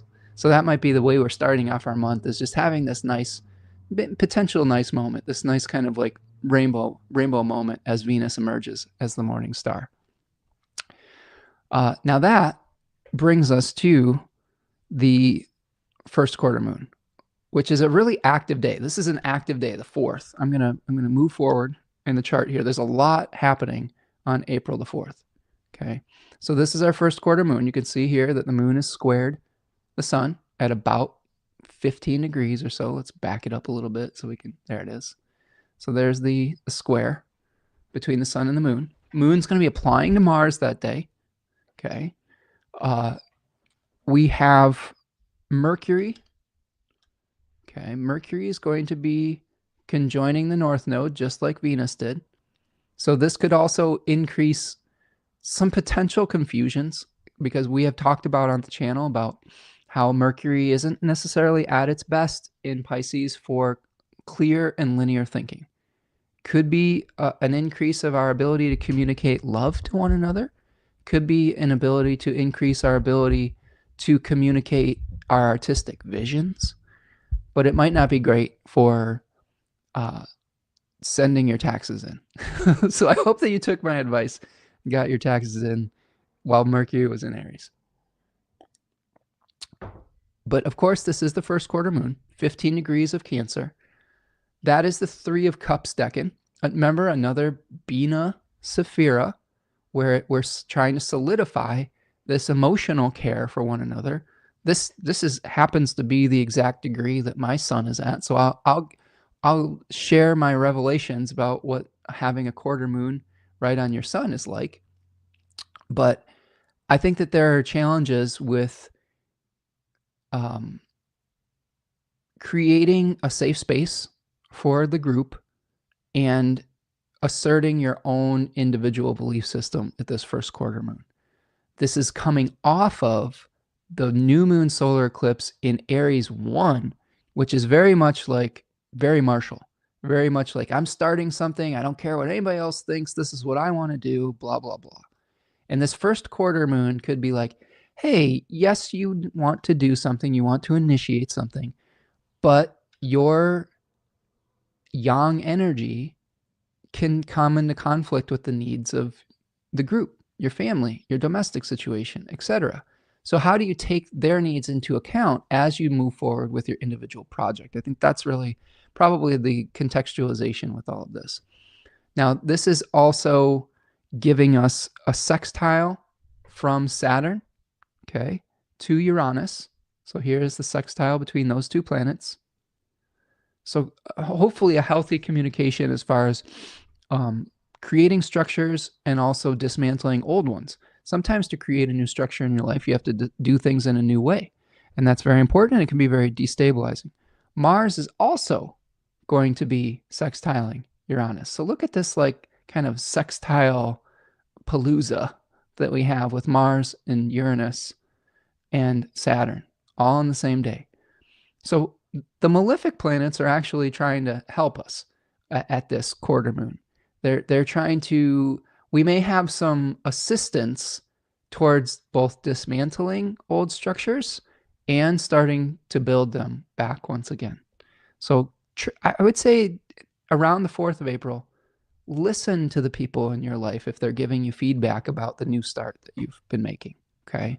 Try not to just keep running roughshod over it. Take other people's needs into account.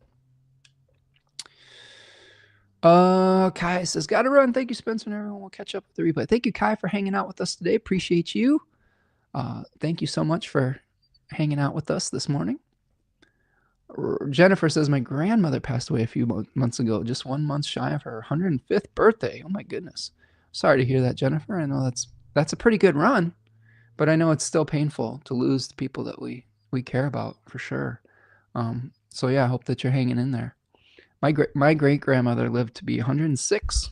She had a pacemaker, which helped, but it was a pretty good run, and she was an amazing woman and very, very lucid all the way till the end of that beautiful life. So I hope that you and your family are celebrating that wonderful life and healing up.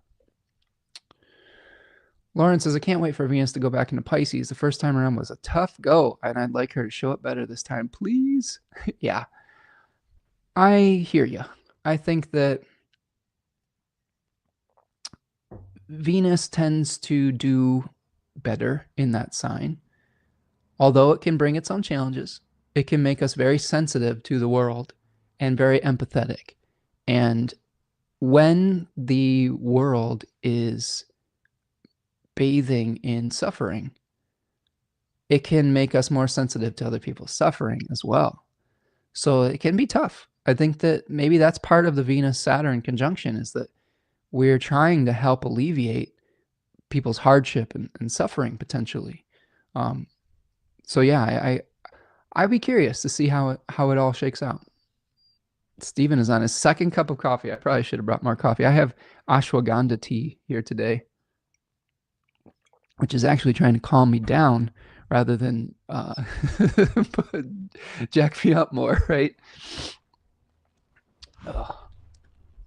And at some point, I probably will need to have a snack. So I have found the mute button on our live stream here today. So for those of you who are sensitive to chewing noises, I will do my best to mute that, because I know that was a problem in the past. But and I apologize for that. But it's getting close to my lunchtime, so I will have to have a snack here at some point. Lauren says, that was it. My kid was sick and I was debilitated with worry, right? Yeah, we get more sensitive to the suffering of others during those transits. So yeah, astrology, it's really interesting how it can show us, even when a planet's in good shape, there can be downsides to that. All right. Empathy. Yes, where my empathy just hurts. Absolutely. We feel it very viscerally in our bodies. Okay, so that's our first quarter moon with a very active day. The other thing that's happening that we were alluding to on this day is that Neptune is emerging from under the beams. Now, I remember I said that this was somewhat controversial because Neptune isn't necessarily a visible planet.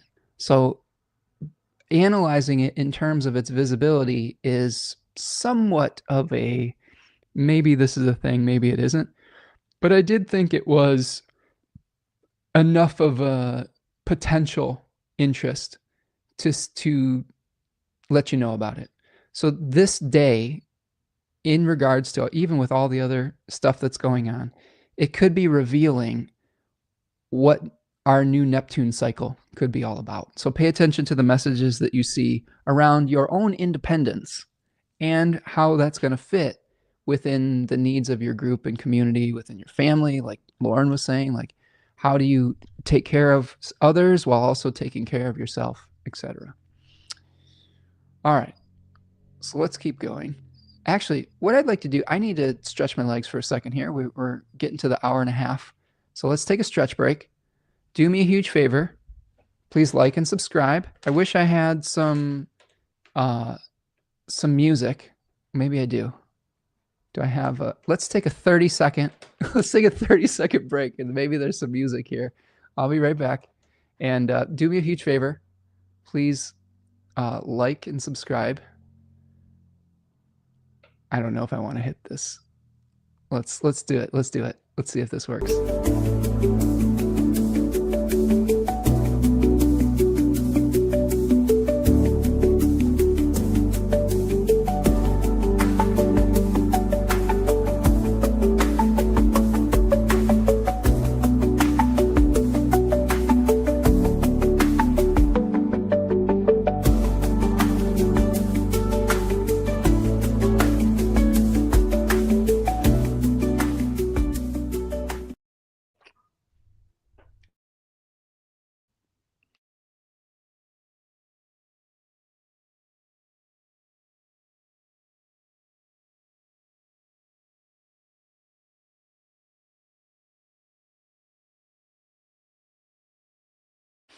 Okay, I'm back.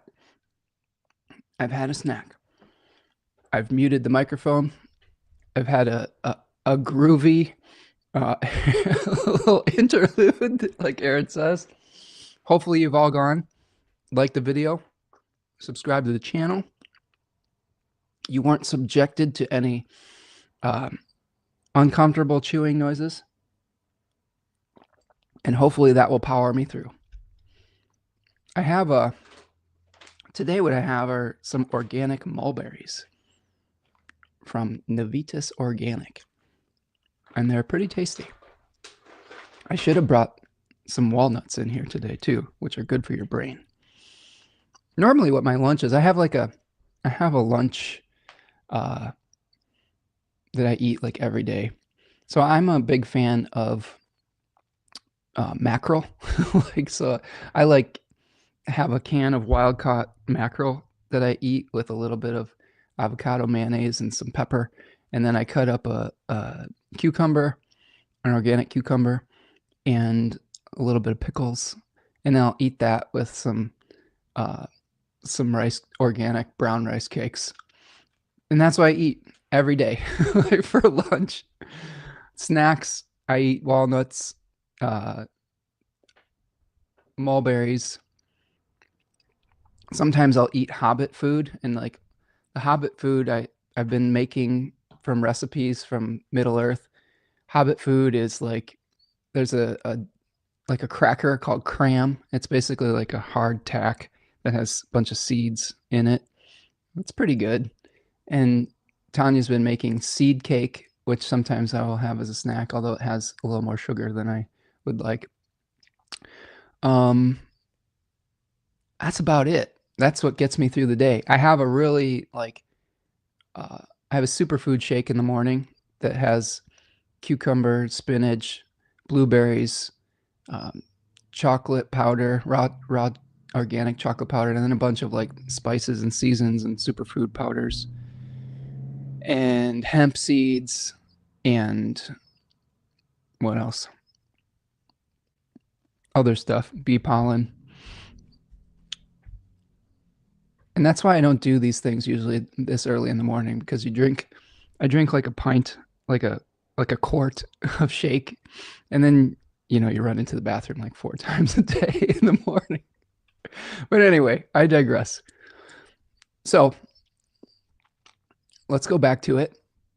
We are back in Aries II, and we are getting now towards the 6th of April. And on the 6th of April, we have the sun sextiling Jupiter. Here you see about 17 degrees here. Okay. Which is a nice aspect. Nice aspect. This could be a potentially positive day. Like we have positive aspects between the sun and Jupiter. Okay. Harmonious sextile. Usually sextiles are of the nature of Venus. I sometimes find when we have sextiles in the chart that we're getting assistance from people. Oftentimes we can think of trines as of the nature of Jupiter, and this is because of the relationships within the thema mundi. And sextiles will often bring us help from outside sources, sometimes help that we didn't even necessarily earn. Trines, on the other hand, can bring us good fortune from actions that we've taken in the past, because Jupiter often represents the good fortune that we create through our conscious actions.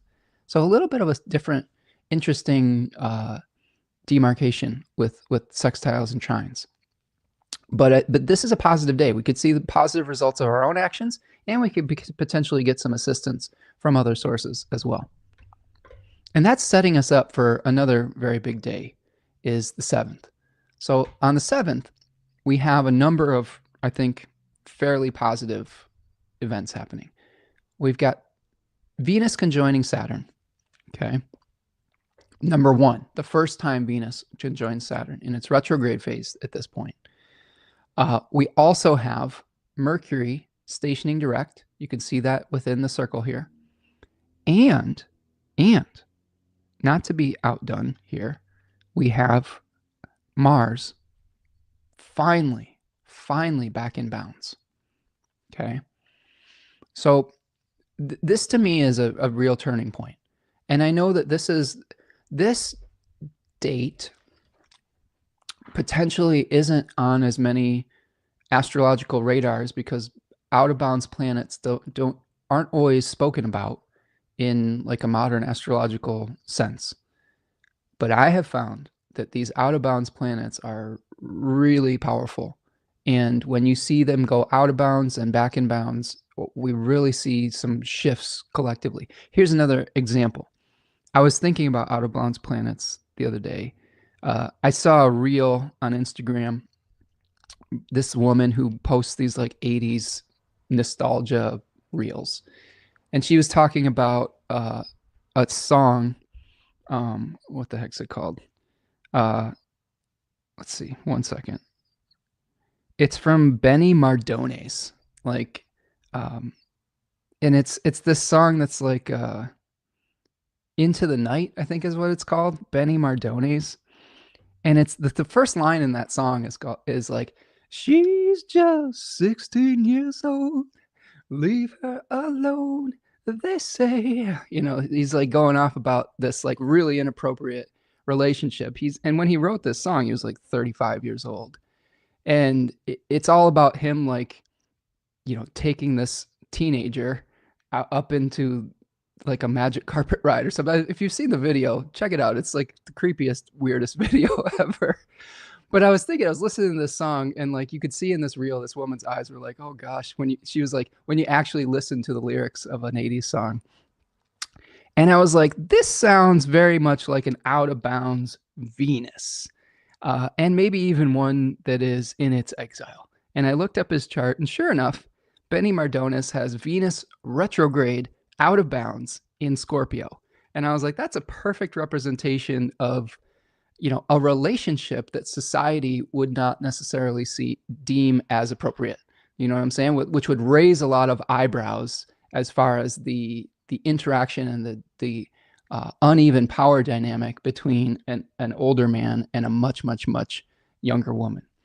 So out of bounds planets have a big, big effect, right? And when Mars is going back in bounds here, so Mars is back in bounds on the 7th, I think it's going to help us to feel a little bit, I think, much more stable than we have been feeling in the past few months.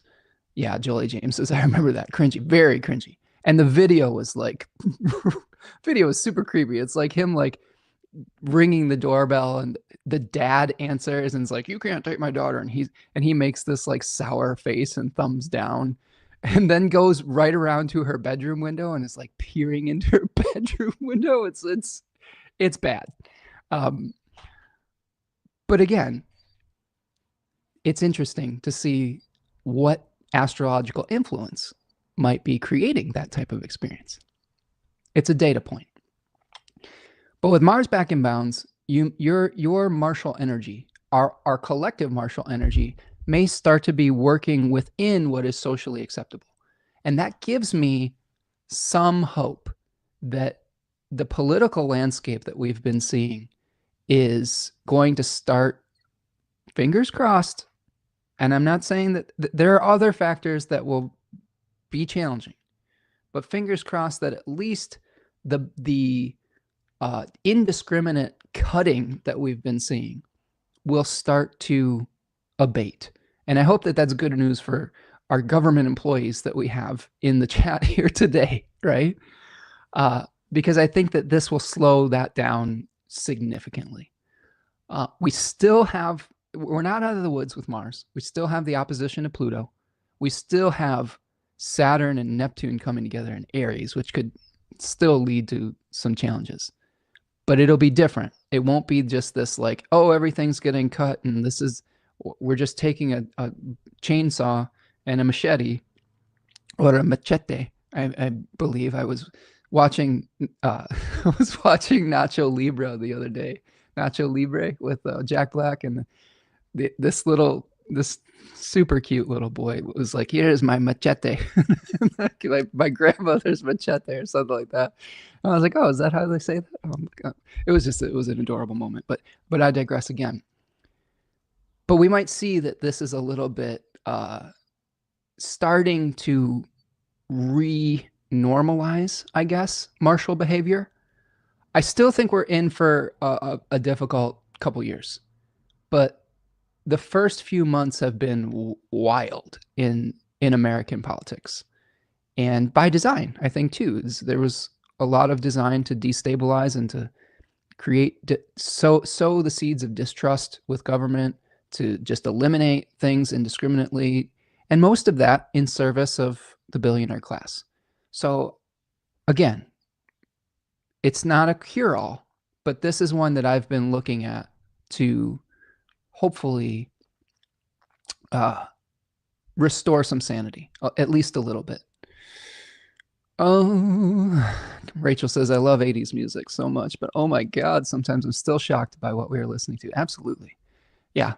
Like I was somebody at that age where I didn't always understand all the lyrics, but the melodies really like, they really got me. There was one melody I was listening to the other day. It's from this band Asia, and it's not the heat of the moment. It's only time will tell, which is weird because for those of you who didn't grow up in the 80s, you couldn't just look something up, you know?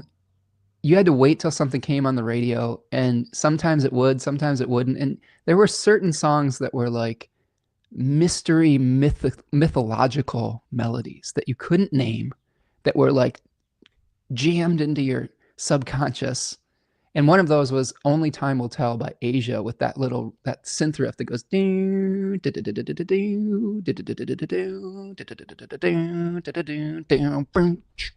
and then the electric guitar comes in. I don't know. Check it out. Only Time Will Tell. It's got a badass synth riff. But that was like one of those like mystery songs that was like, oh, I don't know the name of that song. And you can't figure it out because the name of the song is just like a secondary, like, I don't know. They say it like very quietly in the background. Yeah. Aaron says, I love Tiffany and Debbie Gibson, Electric Youth, and Roxette. Roxette, I loved Roxette too. Yeah, It Must Have Been Love. That was a good one. She was a great singer. Holy cow, that lady, I can't remember her name, but she had a powerful, powerful voice. I believe they were Swedish, if I'm not mistaken. Yes, Rachel says, and mystery songs and movies. Yes, exactly. All right. So Mars back in bounds that day. All right. Mercury also stations direct at 26 degrees of Pisces. So a big turning point. Mars back in bounds, Mercury stationing direct, Venus conjoining Saturn. So a very big shift of our astrological energy. We've talked a little bit about Venus conjoining Saturn. There's two ways you can interpret Venus conjoining Saturn, in my opinion. You could look at it as Venus softening some of the harshness of Saturn, or you could look at it as Venus running into the brick wall of Saturn and getting a no. You could see it as potentially like, no, this is the ending of something. This is the end of a dream. This is the end of a circumstance. This is the end of a relationship, or whatever it is. You could look at it two ways. Venus could really be trying to harmonize the exile that we've been feeling from whatever. Like, it could be literally just being in exile. It could be we're feeling exiled from our communities, exiled from our sense of safety and security. And maybe Venus starts to soften that a little bit, potentially. Yes, Aaron says, I think they were Swedish. Yep. Okay, so that's the 7th. We've got, just to review, Venus conjoining Saturn, Mercury stationing direct, and Mars back in bounds. So that is the end of the sun moving through Aries II. So that gets us to the sun in Aries III.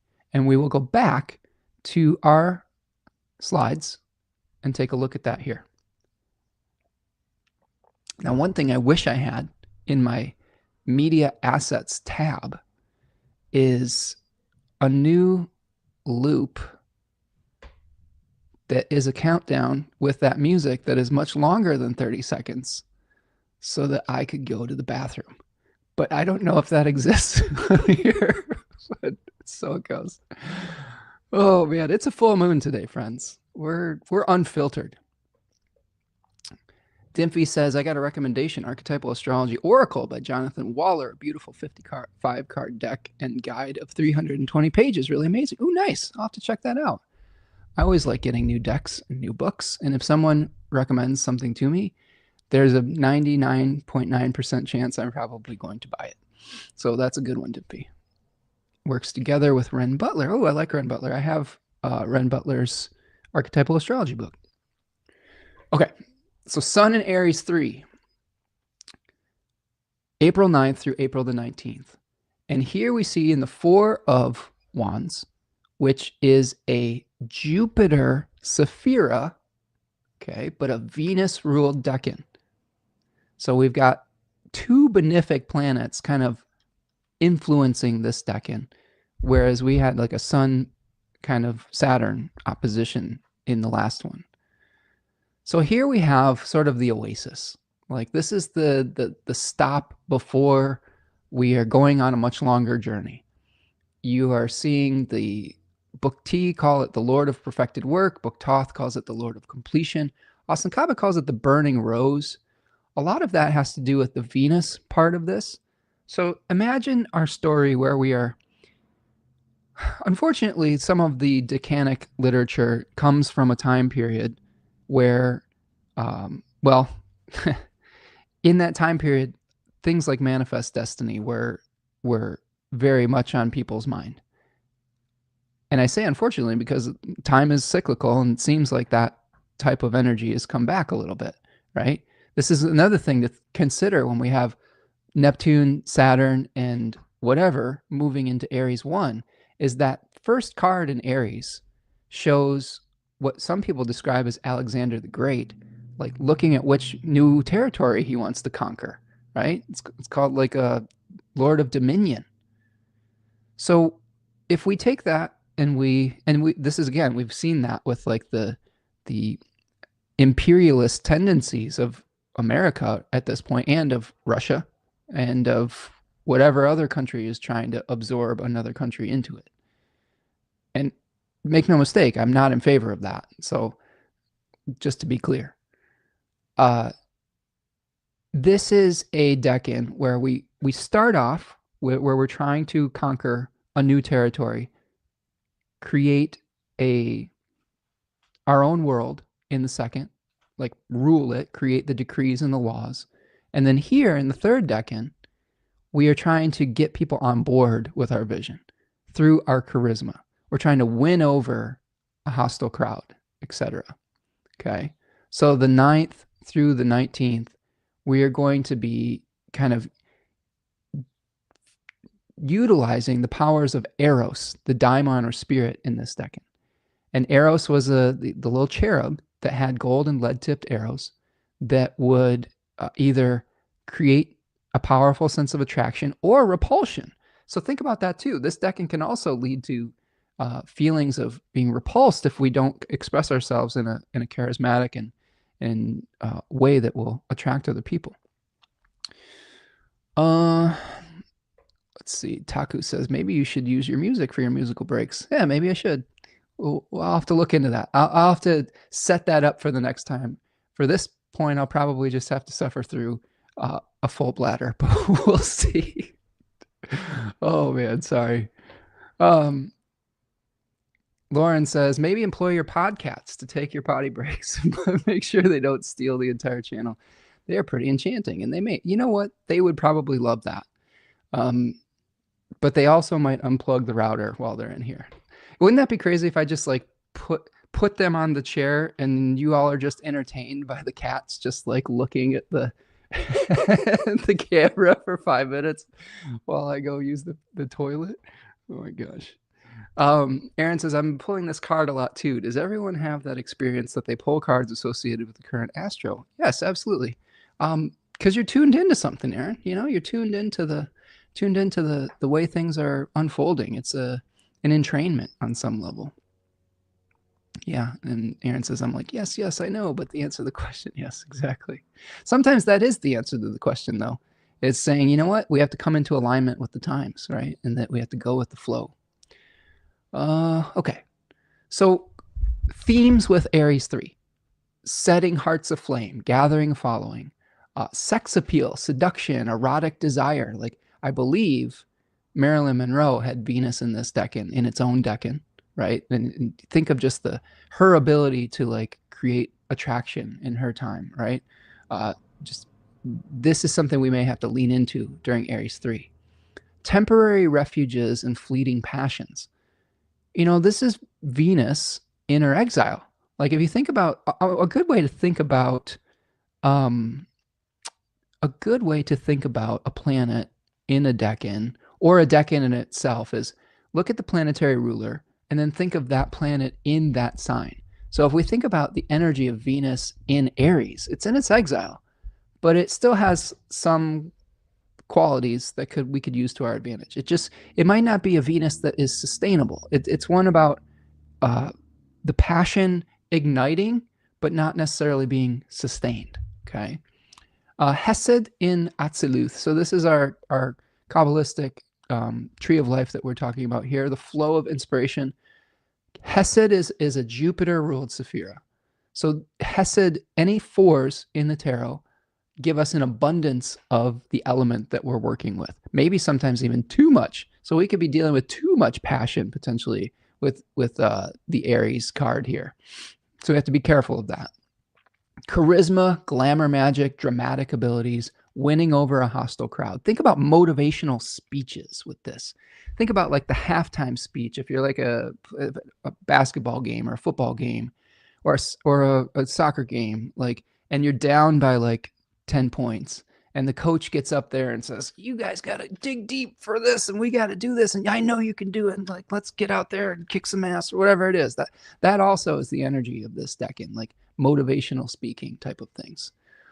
Trying to convince people to get their passion up. So questions, how can you tap into your personal magnetism to motivate others or attract? Okay.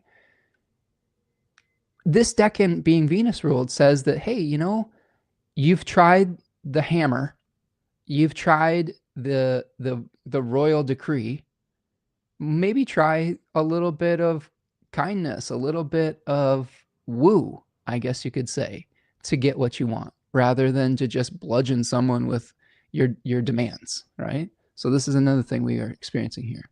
How can you use diplomacy and tact to get what you want, right? Rather than just, authoritarianism. Can you celebrate who you've become?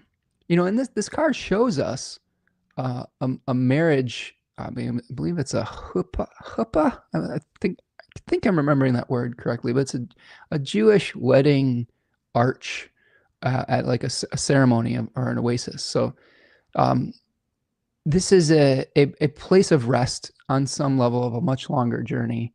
And how do we celebrate our accomplishments? You know, sometimes we have to celebrate what we've achieved up to this moment.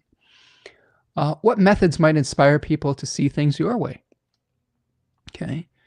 And we'll have to really work through that at the full moon in Libra 3, because we will have to compromise a little bit around that period of time, potentially. Is this relationship permanent or a torrid affair? That's a good question to ask. Like sometimes passions will arise and flame up during the Aries 3 period, and we have to recognize whether it's something that's sustainable or if it's just a momentary fleeting passion. And then finally, how can you gather strength for the long road ahead? If I were to contextualize this in Lord of the Rings terms, I would say that this is Rivendell. This is the last homely home before you head into more difficult territory. So this could be a nice little reprieve before you have a much longer journey that you have to go on. You may be trying to get friends on board to support you at the fellowship. You know, in the Hobbit, maybe like, you know, you're getting advice like from Elrond to move forward on your journey. But this is a temporary oasis, and it's not appropriate to count on it for a permanent source of support, but it is nice to acknowledge and take the good while you can, right? Lauren says, Venus here for Maryland also explains multiple marriages, controversial for the time period. Exactly. Like her passions would flame up and then maybe equally quickly would extinguish. One or more marriages, the marriage is physically abusive, Marvel sign, right? And I'd have to look at her complete chart to see where some of those challenges might have come in potentially. But yeah, I think you're on something. All right. So that's the sun in Aries 3. Let's go back to the chart and we'll break it down for you.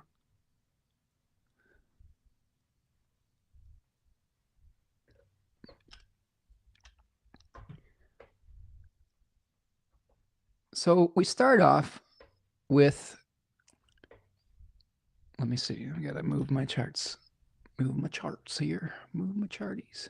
So we're going to the 10th, which is our first non-lunar aspect, where we have Mercury conjoining the North Node, okay, right here, and Mars trining the North Node.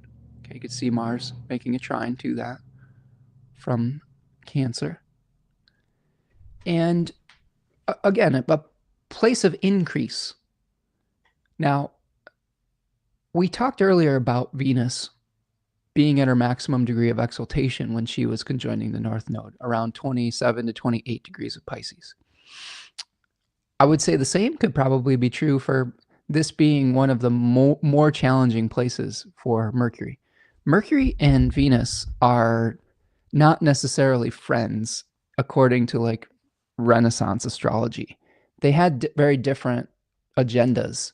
One was to bring things together, Venus. The other was to separate them out and create doubt and separate things into categories, right? So this might be an increase in confusion around our communications. So just be careful and get clarity if you have anything detailed that you are trying to communicate around April 10th or 11th. You may receive some messages that are more underwater than normal. And especially with the conjoining the North Node, that's going to increase our empathy on some level too. Sometimes what makes Mercury in Pisces challenging is that we're hearing people's feelings rather than their words. Does that make sense? And people could be saying one thing, but we're experiencing all the background emotions, all the nuance associated with it, and that can make talking really difficult. I have Mercury in Cancer, so I am very tuned in to people's body language and to the tone of their voice, and I very consider the emotional impact of what I'm saying on other people's feelings, sometimes to the point where it makes it hard to choose the right words sometimes. So we may be doing that as well. We may be feeling other people's thoughts and in turn what those thoughts are creating emotionally. So something to keep in mind. And that's going to bring us to our full moon, our first full moon. Well, not our first full moon, but the full moon in April the 12th. So this one has some interesting features within it. Okay. So we have the full moon in Libra 3. And it is very close to a fixed star called Spica. Here is the fixed star Spica, 23 degrees of Libra, opposite the sun, conjoining the asteroid Chiron. So another interesting feature of this full moon. And both of those planets are going to be squaring Mars. Not probably super fun. The good news in this full moon, the moon is conjoining an auspicious fixed star, one that is associated with help, one that's associated with guidance. It was called the Stella Maris, which was guiding seafaring journeyers to their destination. We're still dealing with a Mercury that is in a challenging position. We are still experiencing the fallout or the benefits of Venus conjoining Saturn retrograde. Jupiter is trining the moon, okay, although the moon is separating, but there is a whole sign trine from Jupiter. But we also have Venus, its host, stationing direct. That is really, I think, a point of interest right here. Point of interest. Let's get rid of this one. Oh well. So there's Venus stationing direct, I believe, hours after the moon is full. Okay. So a stationing Venus, that's interesting. So we could be feeling like we're at a standstill. And this Venus is the host of the moon. The problem that we're having with this moon host is that it's in aversion. And that is a fancy word for Venus doesn't have an open line of communication to the moon because it doesn't witness by an aspect of it is not visibly, it is not in a place that the ascendant can witness, I guess you could say. Okay. If you look at the moon here on the ascendant, it's in a dark house. All right. It's a place of invisibility. So there's difficulty in the line of communication from Venus to the moon. Maybe there's no communication. Maybe it's through a back channel. So if you're trying to work through challenges of this moon, two things that I would advise you with. First of all, the elephant in the room is the Mars square. Okay, that's the host of the sun. We've got the desire to win someone over to our side that we just talked about with the Aries sun. We have that sun hosted by Mars in its fall in a decan that's associated with excess and scarcity. So we may be trying to convince people towards increasing that which is lacking or decreasing that which is excessive. We also have the moon in a decan that is associated with Nemesis. And Nemesis in Greek mythology was a goddess that restored right proportion. So the moon is going to be attempting to restore right proportion, to increase that which is lacking due to the actions of Mars, and decrease that which is excessive, potentially also due to the actions of Mars.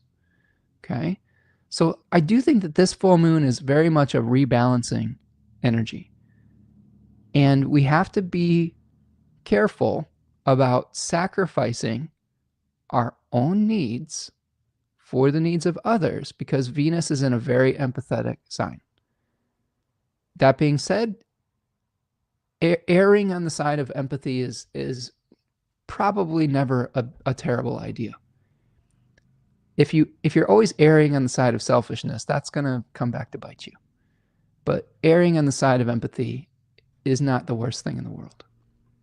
So the Chiron part about it is interesting, because Chiron generally sometimes represents a wound, a teacher, being able to teach people about something that we ourselves have difficulty with.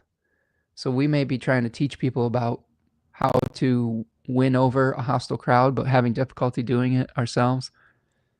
So I sometimes will have these types of conversations with my lovely daughter, who is in Aries Mars. She has Mars in Aries II, 19 degrees of Aries, which is a very powerful degree for stating her own needs and opinions. But she and I have a lot of conversations about how do we balance stating things in a way that are blunt versus ways that can get people on board with your vision. And you know what? Like, everyone has a different approach, and some things are going to work differently for different people. But this Chiron conjoining the sun, it might feel painful advocating for our own needs. It might feel like, ooh, I don't know, this, I'm not used to this. I'm not used to saying, well, this is actually what I need, and be blunt about it, right? I would say for me personally, advocating for my own needs is sometimes fraught with peril, because I have a deep sensitivity to other people's emotions. And sometimes when you're advocating for your own needs, someone else is not getting what they want. And that can be very painful to have that head-on confrontation with people. But sometimes those things are necessary to avoid an even bigger problem in the future. That's a powerful lesson to learn. Sometimes being honest, being straight to the point will save you a bigger conflict in the future. All right. Aaron says that this full moon is conjunct their natal Mars. Heather also has Mars conjunct the moon. Oh my gosh. Oh, it's funny. All right. We got some astro twins in the chart here, the chat here today. That's so cool. I love it. All right. Okay. I love that we're making some connections here in the chat. So that's our full moon in Libra 3 on a fortunate fixed star, in a decan that is associated with restoring right proportion. Here's some other advice I can give you about a full moon in Libra 3. This decan is very much associated with maintaining your own center in situations of chaos. Being able to be the peace that you bring to the situation rather than having everything mold to your own desires. By you becoming centered and calm, you bring that to your circumstances. You bring that to your relationships. I have the part of spirit here, and the part of spirit is a place where the ancients said that this is how you might act when you meet your fate. And oftentimes you'll see me acting like this Four of Swords card, which is the Decan associated card associated with this Decan. I get real quiet. I'll get real, sometimes I'll get horizontal, meditative, when I'm meeting something very important. And I also have been tasked with potentially creating peace within very chaotic situations. I try to do that on the channel. I try to bring peace, hopefully, to all of your lives as much as I can, while still having my own desires and my own failings. But I think that's good advice for this full moon, is how can you, through your own centeredness, bring peace to a situation, even if it feels like it's chaotic or if it's contentious. All right, so that's our full moon. On the 16th, we have Mercury moving into Aries, out of Pisces, out of its fall, or excuse me, out of its fall and exile. It's a double detriment. I was right. Sometimes it doesn't sound right coming out of my mouth, but that was in that case. And here we have Mercury conjoining Neptune right after it moves into Aries. Okay. And Mercury in Aries, we have Mercury in Aries right now as we're recording this. So we may be speaking with more subjectivity. We may be speaking more about our own lives and our own conditions. But it does dry out some of the emotional, clouds that make it difficult to communicate directly. It's much more direct communication. Now, that being said, Mercury conjoining Neptune can dissolve some of the energy of that planet and dissolve boundaries. And it can also make us communicate in a way where we are somewhat delusional about our independence, right? I've talked a lot about Neptune representing an aspiration that eventually is shown to be not real. So be very careful when you're communicating to others in the middle of April about false bravado, because you may think that you have everything figured out, but you could not have all the information that you need. I was having a conversation like that with a family member after doing some taxes, and they were very much mistaken about how the tax worked. But they were very certain that it worked a certain way, and they were not correct. And I think that sometimes you have to kind of be open to learning something new rather than driving people away that are potentially wanting to help you. Like this whole, we have to do everything on our own it's a sickness that we have been fed. Like, it's a myth. It's a narrative. It's a story. And I'm going to tell you, the Neptune and Aries sickness that's coming is probably perpetuated by forces that want you to feel that you are independent so that they can strip away any of the support that they might give you and benefit from that stripping away themselves. Think about that for a second. By convincing you that you are a completely independent entity, that means that you don't need any assistance or anything so that they can kind of consolidate all that wealth for themselves. I'm talking specifically about people trying to convince you that you shouldn't have things like Medicaid or Social Security or things of that nature. Oh, make no mistake, they are coming for that, friends. And part of that's going to be trying to convince you that you don't need it, that if you can just pull yourselves up by your bootstraps or whatever, that, you know, you'll be fine. And also trying to convince you that, like, a country like America, Great Britain, whatever, can be completely independent and not rely on relationships with people that they've had positive trade relationships, etc., for many decades. It's an illusion. And it will, that noise is about to get louder. But don't fall for it. Don't fall for it. We are interconnected beings that need each other. We are one world that needs each other in different countries. We need each other and each other's support. It is not weakness to need each other. That's the biggest myth that we've been fed in this whole cycle, is that you're weak if you need help, or you're weak if you cooperate with others. It's bullshit.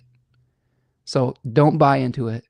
And then your act of rebellion is creating community. Your act of rebellion is creating cooperative, interdependent, interdynamic relationships, not only with your neighborhood, but with people all over the world. You're doing that here today. We have an international crowd that is talking with one another, comparing notes, comparing and sharing their information, sharing their wisdom with one another.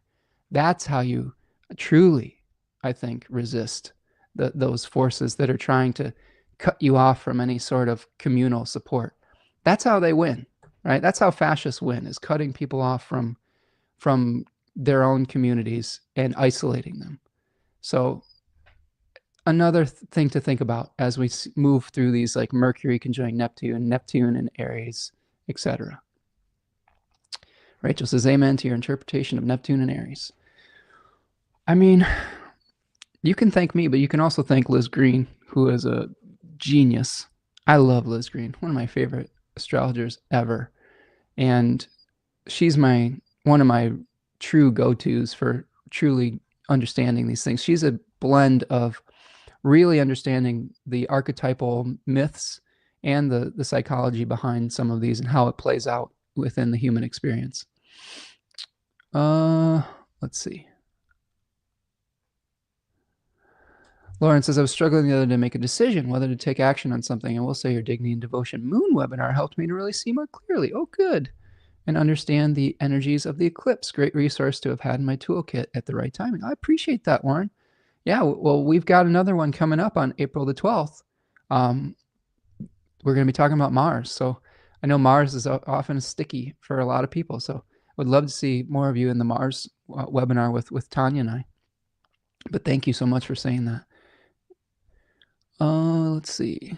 I'm trying to parse through the chat. You all are having really nice conversations with one another, and I appreciate that. I'm just trying to see if there's something I need to respond to. Yeah, I remember, Lauren says, I remember my high school economics class, them trying to introduce the idea in textbooks of discarding Social Security and trying to convince the weakness of the program. Yeah, well, there's been propaganda from a lot of different decades in our life, right? So, yeah, I don't know. And there's going to be some people that disagree with me, and that's okay. You're entitled to your opinion. I would say just be careful about becoming too enamored with the myth of radical independence. There's nothing wrong with balance. There are some situations where we need to be independent. We need to take action that doesn't necessarily need all sorts of permission. I totally understand that. There's a healthy balance where we support one another, but also allow ourselves enough agency to make some of our own choices as well. It is not one or the other. But I do think that when we see outer planets like Neptune, Uranus, and Pluto, those are more social planets where we see like the vibe shifting.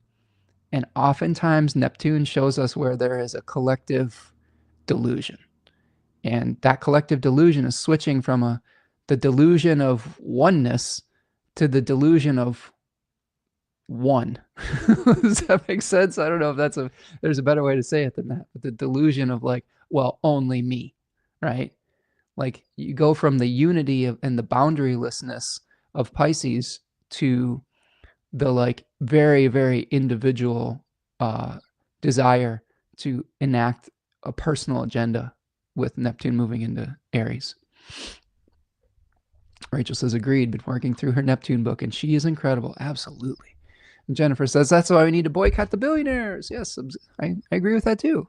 We've seen a number of boycotts of large corporations happening recently. I believe I think we're in the middle today of an Amazon boycott between March 7th and March 14th.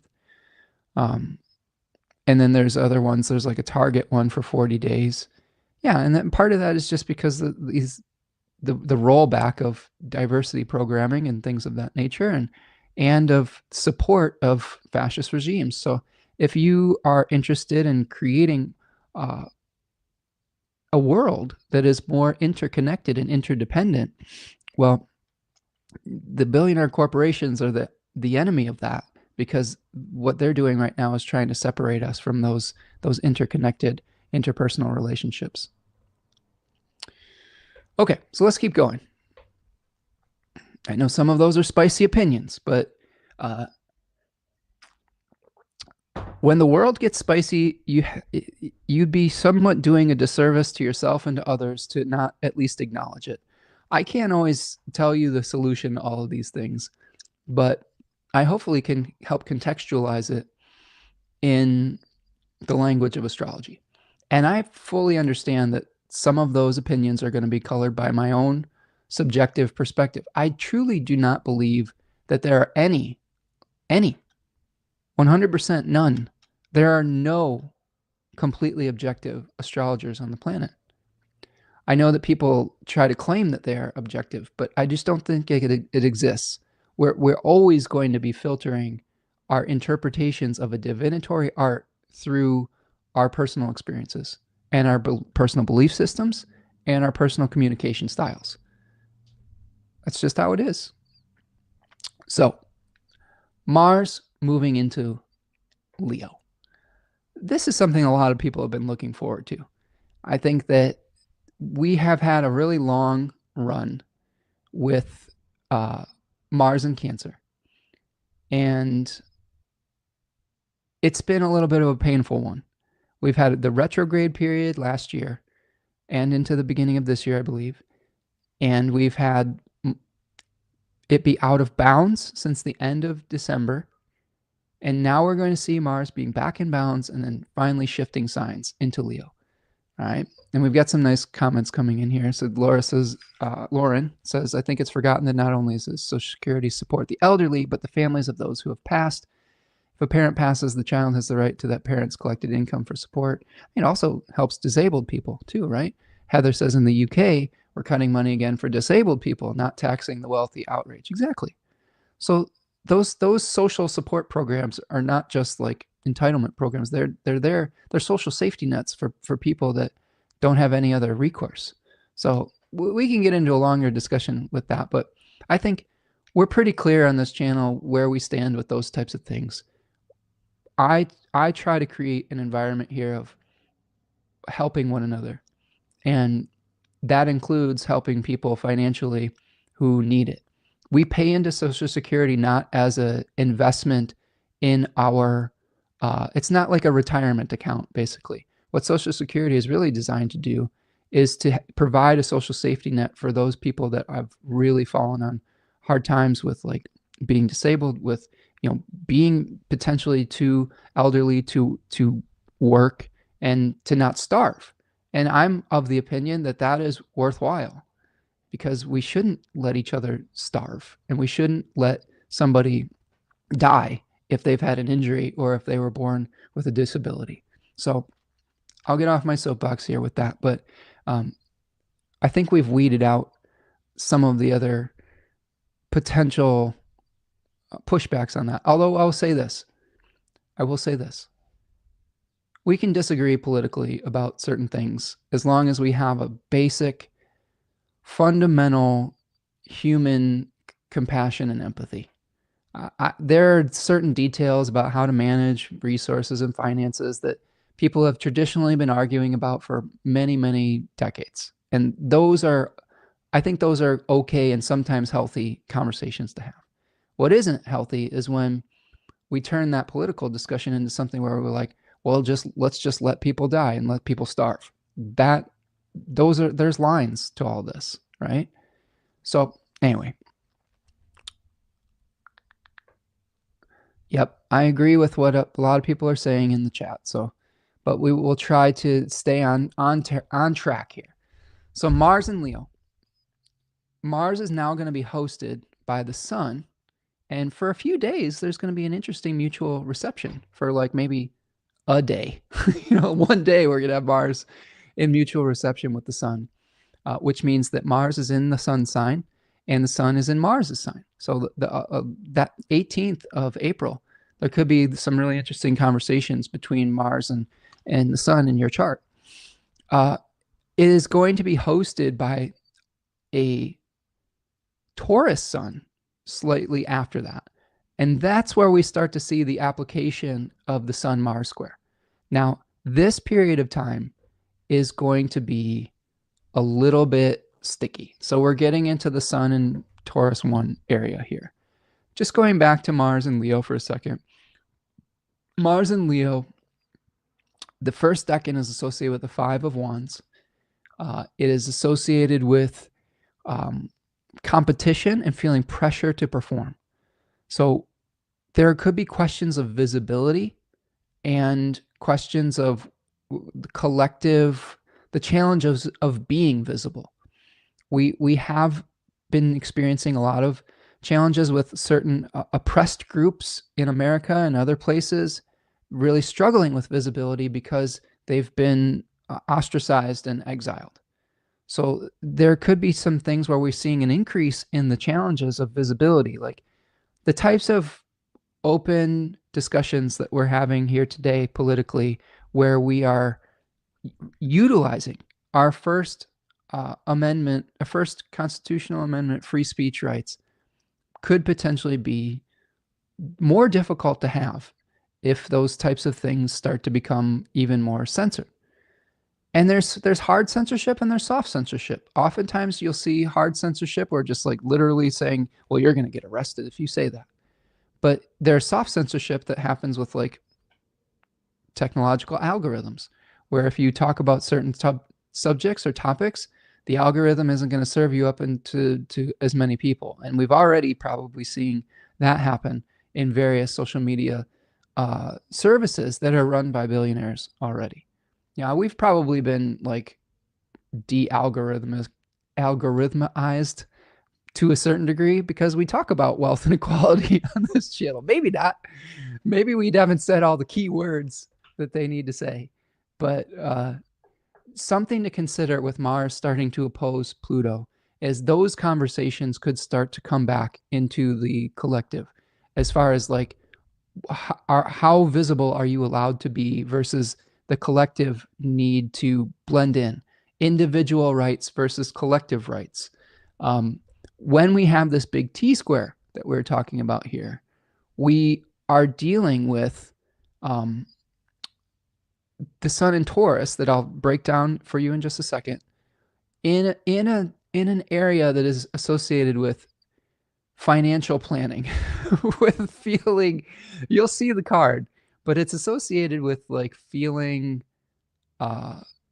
nervous about not having enough. And I can't imagine that we won't be having financial conversations around this period of time between the haves and the have-nots, like we were already talking about the massive wealth consolidation by the billionaire class from the regular population. Let's see. Hey, Corey's here. What's up, Corey? Joining late. Almost 80 degrees in Iowa. Oh my gosh, that is somewhat disturbing, to be honest, to have it be 80 degrees so early in the year. Confuses all the plants, doesn't it, friend? And while it might feel good in the moment, like long term, that is very concerning as far as climate change is concerned, isn't it? Oh, yeah, it isn't normal, these temperatures. That's funny. Okay, so let's talk Taurus I, and let's take a little break again. Let's take a stretch break, and I'm going to put my little music on for a second, and I am going to run to the loo for a second, and I will be right back. And I hope that you'll stick around because we're going to break down Taurus I. Do me a huge favor, please like and subscribe, and I'll put the stretch break back on there. Okay, I'll be right back, friends.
All right, did I make it? I made it. Okay. All right, so we're back. And do me a huge favor. Give me another 30 seconds while I get another snack. It's generally my lunchtime, and we've started this much earlier. So for me to finish this off, I need to get a little bit of snacky snack. So I will put this up here, but do me a huge favor. If you haven't liked the video, please do. Subscribe to the channel, and we'll be back and we'll talk about Taurus in just 1 second.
And we're back.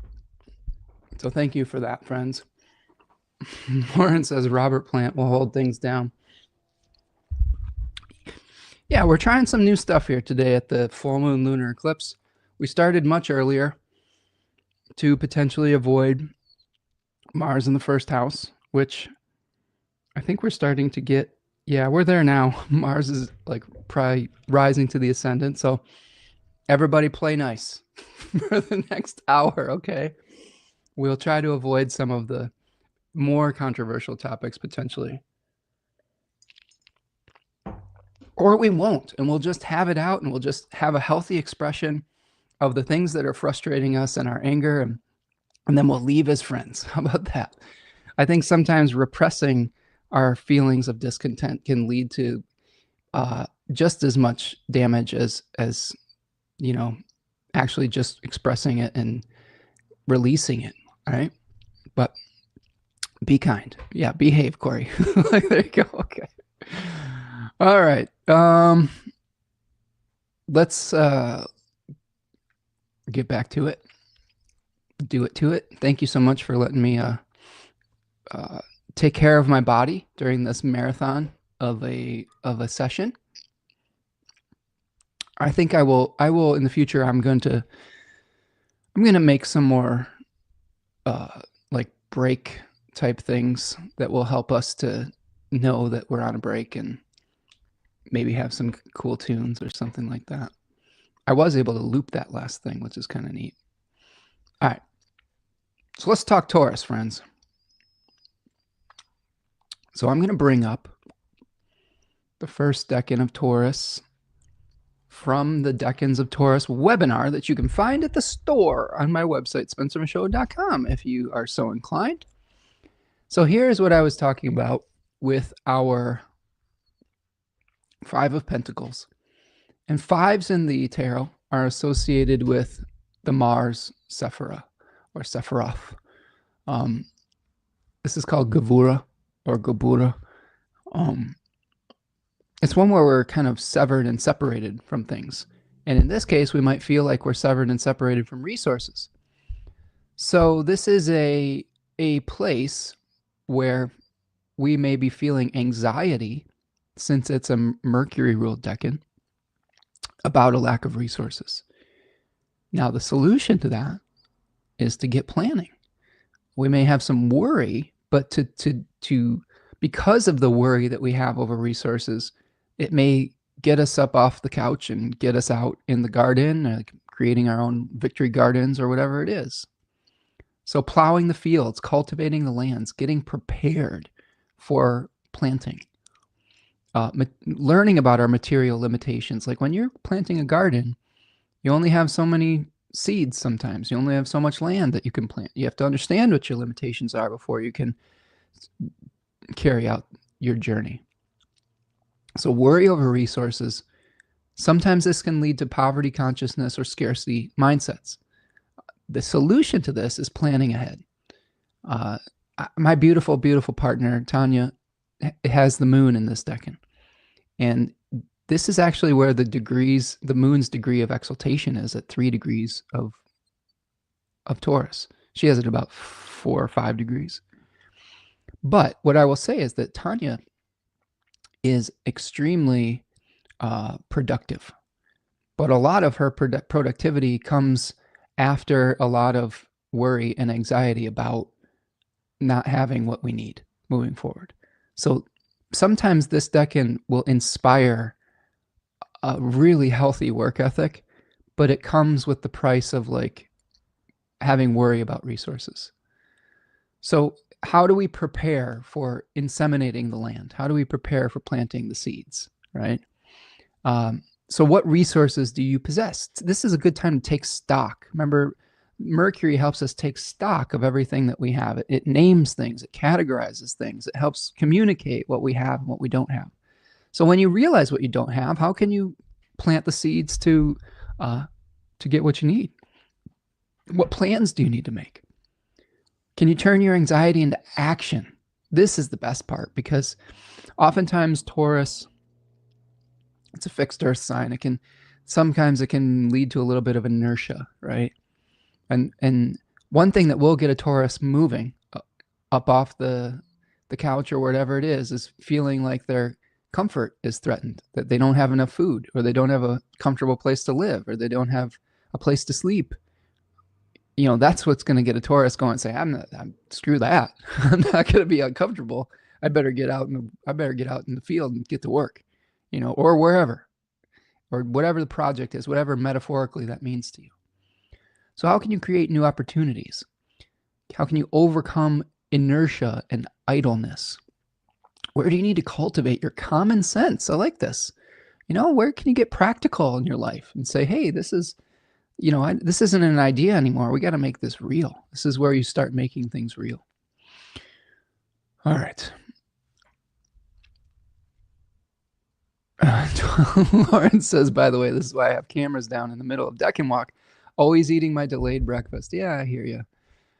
Last time I was chatting in the comment box and you were like, why am I always reading your comments, Lauren? The answer is lunchtime. There you go. Well, it is lunchtime right where I'm at. I'm usually eating my lunch by now. But since I decided to do this earlier, we will have to adjust and take little breaks for snacks. I don't have time to go make my lunch or anything like that, but I appreciate all of your patience with letting me go relieve myself and mute myself for a minute to take a snack.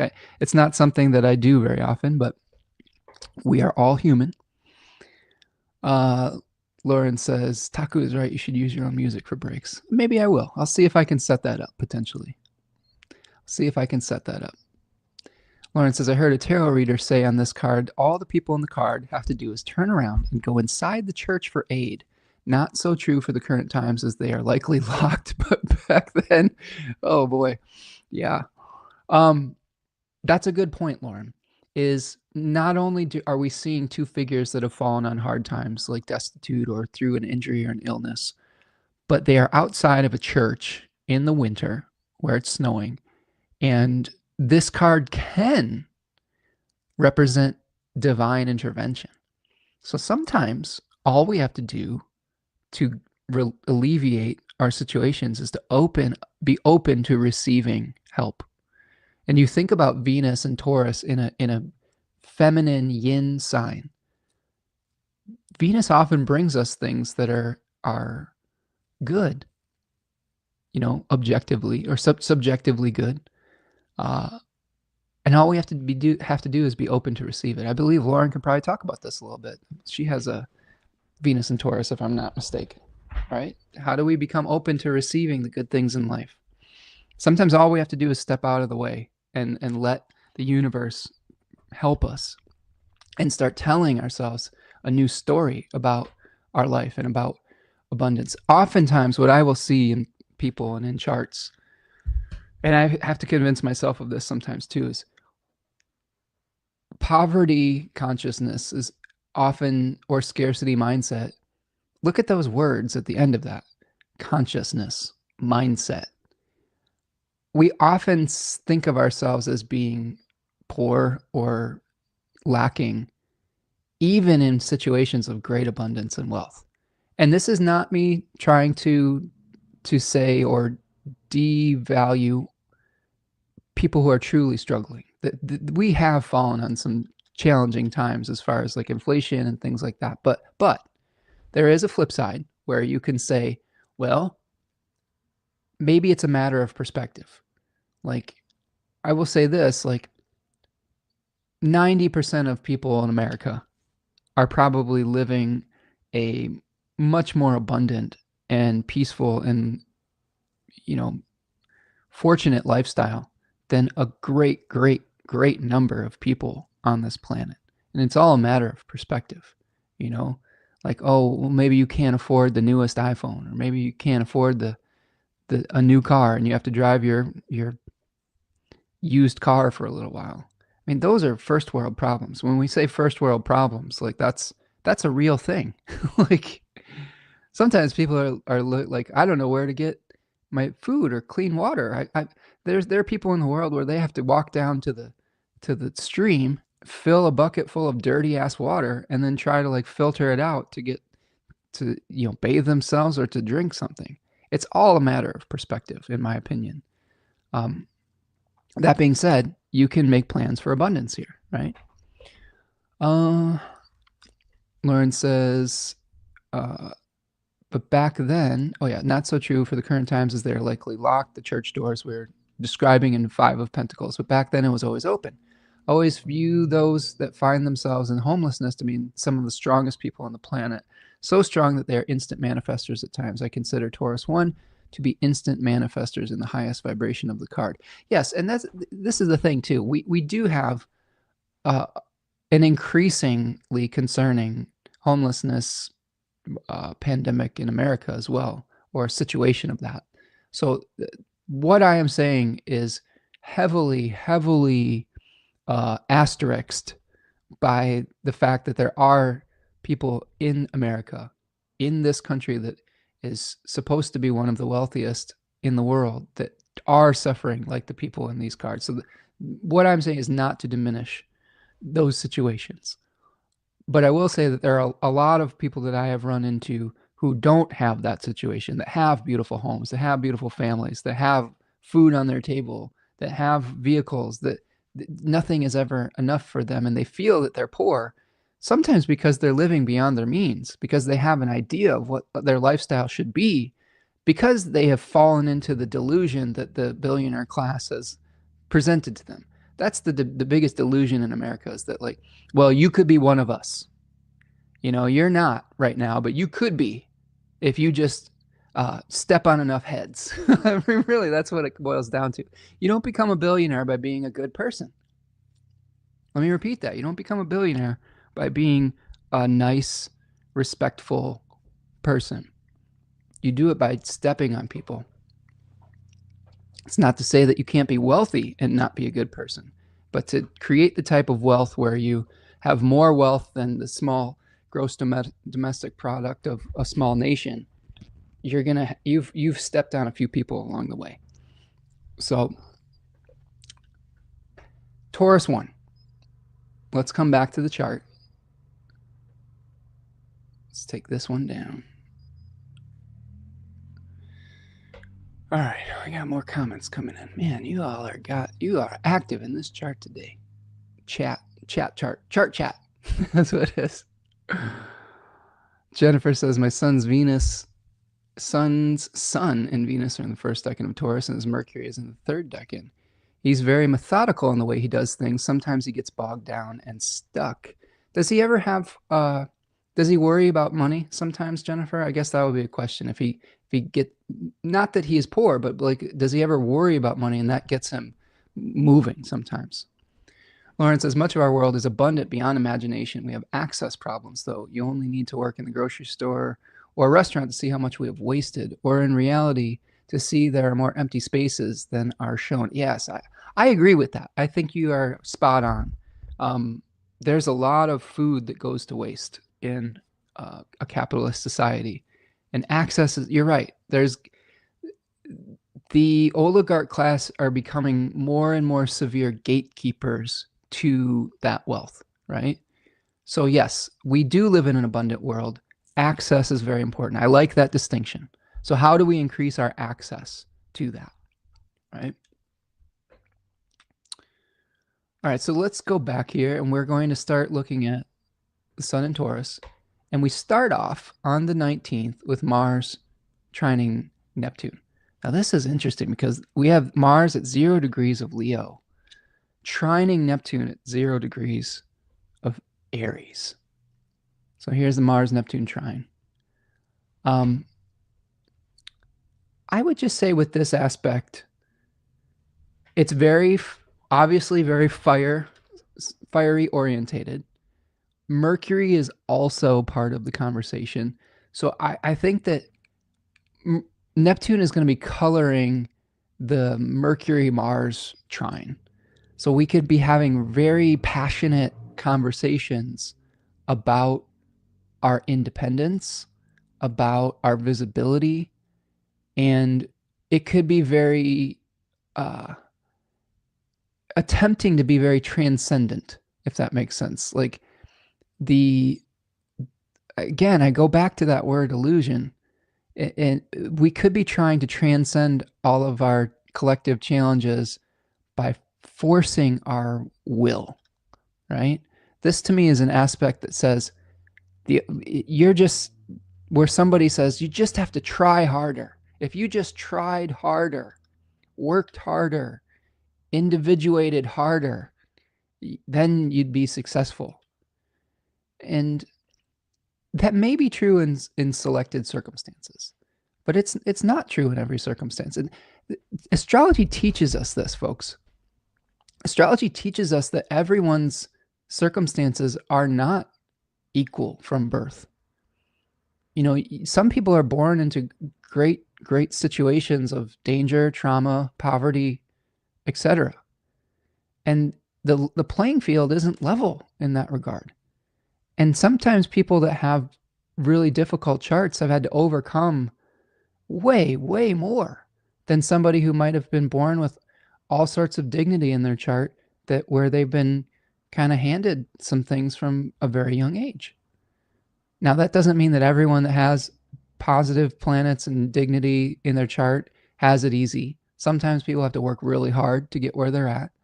But just this, I would super encourage all of you with the collective tenor switching towards this idolization of the individual effort to really be careful wielding that sword. Because what astrology has taught me, what cyclical understanding of life has taught me, is that there are times where you will be completely able to do what you need to do. You'll be at the top of the wheel of fortune. And there will be potentially an equal number of times where you are on the bottom. And it could be through no fault of your own. It could be through an accident.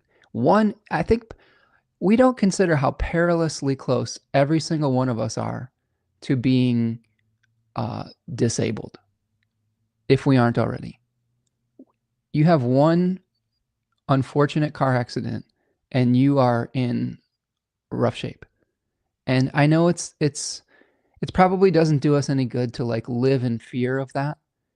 But I do think that it's just important to hold space for how thin of a thread sometimes our prosperity, our functionality is holding on to.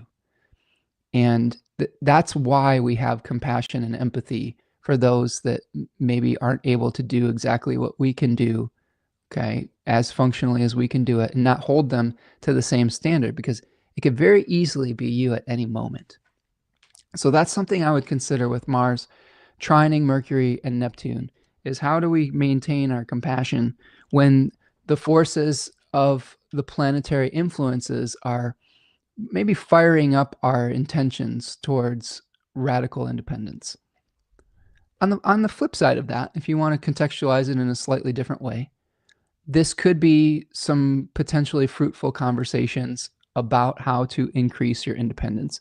There are situations where we are dependent on others and it becomes toxic to become so. And it feels good to be able to act under our own power. And it is necessary to act under our own power. So again, two sides. Now we get to the 20th and we have a pretty active day here. Here we have the last quarter moon.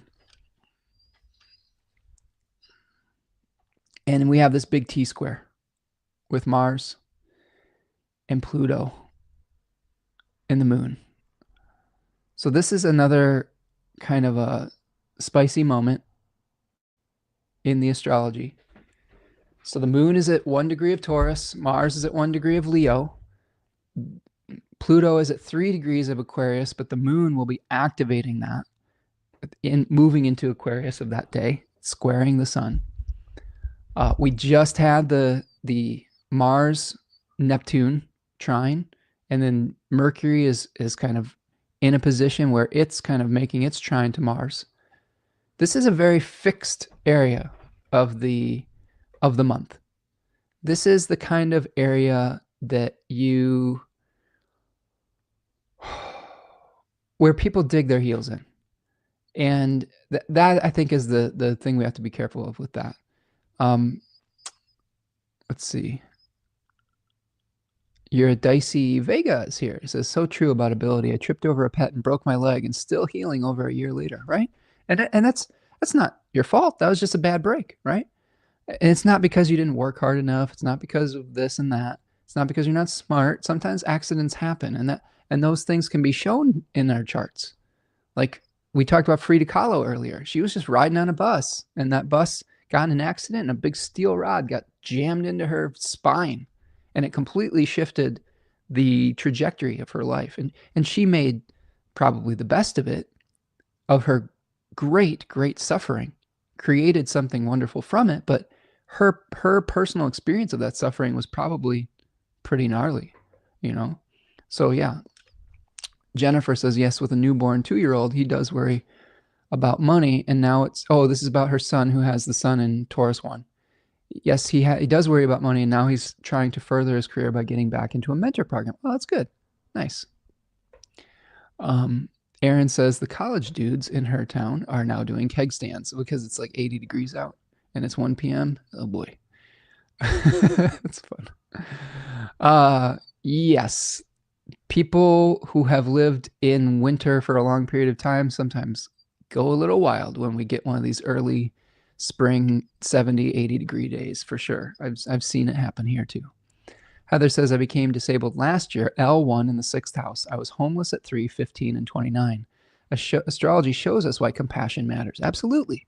So Heather isn't a great example of this. Heather, through no fault of her own, is probably struggling with some of these challenges that we've been talking about. And that doesn't make Heather's experience any less valuable or that she doesn't deserve to have everything that everyone else has in life. You know, compassion is a real positive thing to practice. And because what you learn is that when you have compassion for other people, what you're really doing is having compassion for yourself. Like if you truly believe that we are all connected, treating others the way that you want to be treated that is the fundamental golden rule that you see throughout many different traditions, religious traditions, spiritual traditions, etc. You know, realizing that when you help others, you are helping yourself.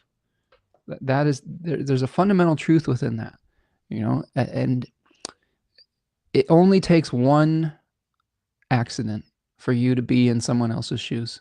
So Heather, thank you for being here today. Thank you for your courage and your strength, dealing with the challenges that you've been dealing with. And hopefully we will create a world where it's compassionate enough so that you are still a valued, supported member of our communities. And I think that you are just by being here today. But I hope that we're able to create a world that creates the circumstances so that you can not only survive, but can thrive within it. Okay. So the T-square. So we've talked about the sun moving through Taurus and the fear of scarcity. We've got Mars giving us pressure to perform and maybe also some fear of visibility. We have Pluto in Aquarius 1 showing us the challenges of the collective, homogenization, technology, forcing people into exile.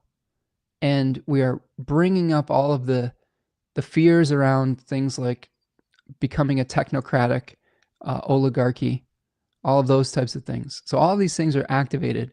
So I do think that this time of the month, there are going to be a lot of heated conversations about resources and about the haves versus the have-nots. We're already having these conversations here today, right?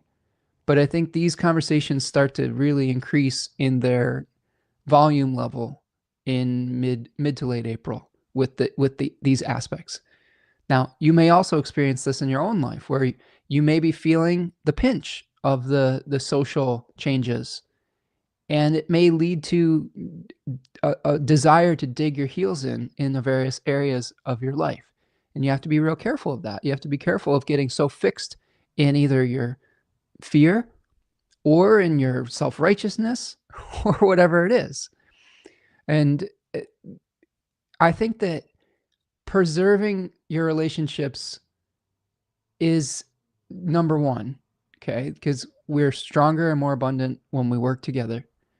But I think that asking questions rather than feeling just that you have a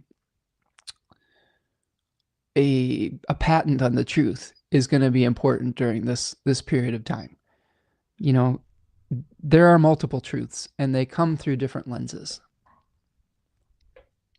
Jennifer's son's birthday is the April 22nd. Oh, that's a master number day, so that's interesting. Happy early birthday to your son. Lauren says, we sometimes live in a world of toxic independence here in the United States. There's some great material by Peter Gray that studies cultures that had no word or expression for thank you were the healthiest communities. Everything belonged to all. Ooh, interesting. There was no use for the word. That's interesting. They just live in perpetual gratitude, so they don't have to make it a special special word, right? I do think that it's important to say thank you in the culture that we do have here today. But I hear what you're saying as far as like transcending even the need for it, you know? Oh, nice. I love this messaging, Aaron. Thank you so much for providing supporting comments for the members of our community here. Lauren says humanity viewed as one unit. Homelessness was was felt by all. It was a socially unacceptable reflection of an abundant, capable society, housing, food, etc. Absolutely. And this is true in many indigenous cultures around the world. There's a book that I read recently called Sand Talk by Tyson Yunkaporta, and it talked about indigenous communities in Australia. And they had a way of resolving conflict where they would, you could fight like with a knife or like a punch or something, but anything that you did to the other person, it was agreed upon that the other person was allowed to do to you, right? And so if you cut someone, they were allowed to cut you, and if you punch someone, they were allowed to punch you. And it's that understanding that what we do to another, we are doing to ourselves. You know, it's a great book. I would highly recommend that one, and Braiding Sweetgrass by Robin Wall Kimmerer for an indigenous perspective that is North American. But they're both very good. Yeah, Heather, we're rooting for you. You know, hang in there. I know that some days are harder than others, but hopefully today's a good day. So on the 21st, after we move past this T-square energy, this last quarter moon, remember the last quarter is a sort of an existential crisis where we're trying to prepare ourselves for the next cycle. We're letting go of something. So we may be letting go of our feelings of isolation and exile with the moon in Aquarius 1 so that we can plan for our future and we can plan for an abundant future moving forward. So we may have to swallow our pride. We may have to swallow our forced independence and maybe admit that we need help during this period of time, which is not easy to do. For some of us, that's really hard to do. And as Saturn is conjoining the North Node on the 21st, we are starting to see an increase in those Saturnine experiences. Like we just had a Cazimi of Saturn before this chart I have on the screen. So Saturn was given, I mean, not just before, but it was in Pisces season. Saturn was given a new objective in Pisces 3, a new download, so to speak. And it might be understanding what we need to sacrifice, not only for our own good, but for the collective good. And when it hits the North Node here, along with Venus, basically, in the next few days, like we're going to be experiencing an understanding of our limitations, of our responsibilities towards helping others, our responsibility towards compassion, our responsibility towards helping those that are less fortunate than us in the moment, our responsibility towards ourselves as well. Robin is here. What's up, Robin? Says, hey, everyone. Robin from Northern California. One question. Are you doing your live stream earlier? Yes. Yes, I am, Robin. We started at 11 o'clock today to avoid the Mars hour for most of the live stream, although we are still hitting it, but maybe starting it at a different time helps the whole show go better. But yeah, we started at 11 a.m. Eastern today, and we're kind of rounding the bend in the third act here. But I hope that you're doing well. I hope that you're healing up. I know that Robin had did you throw your back out or something? I don't know. Something was going on, but I hope that you're doing okay here today, Robin, and I'm glad to see you in the chat. Okay, so we've got Saturn conjoining the North Node on the 21st, and that is going to lead us into that Sun-Pluto square on the 23rd. So here is the Sun-Pluto square at about 3 degrees or so, April 22nd and 23rd, 3 degrees of Taurus. You know, that's at the place where the moon has its exaltation degree, so a very fertile space. But this could be where we're really feeling the pinch, you know, feeling the pinch of fear of not having enough based on larger forces that are outside of our control. You know, because of the rashness of the actions that are happening in America as far as some of the trade wars that have been being perpetuated, it has caused the economy to start to falter, and it's caused the stock market to start to crash. And a lot of people are starting to understand that when things like tariffs are placed on goods, the cost is given over to the consumer. Like the corporation itself isn't going to just eat that and like, oh yeah, the country isn't going to eat it and pay it. They're going to pass, those companies that have to pay that extra fee are going to pass that on to the consumer, and those goods will become much more expensive. If you put a 25% tariff on vehicles coming into the United States, guess what? Cars just got 25% more expensive from other countries. And yes, I understand that the idea is to purchase things in the country that you are living in, but that's not always realistic. Like, we have trade with other countries for a reason. So this could be a time where we're really starting to feel the pinch of things like tariffs, things like goods becoming more expensive because of trade wars being perpetuated by oligarchs that are trying to just squeeze more resources out of other countries for themselves and not necessarily in service of their own citizens, which I think is what we're seeing right now. Yeah, just don't buy into the BS. Like, there's been a lot of perpetuation of, oh, this is what's good for the country. Well, go look at whether you're actually benefiting from this or not. Look at whether your grocery bill or whatever is cheaper or not, or whether you can afford to buy a home or a car or whatever. Those are going to be the things that'll tell you whether those things are working or not. I would also say, in addition to that, take a look at how your neighbors in other countries are faring as well. If they are suffering so that you can get slightly cheaper goods, then what are we doing here, friends, as a human community?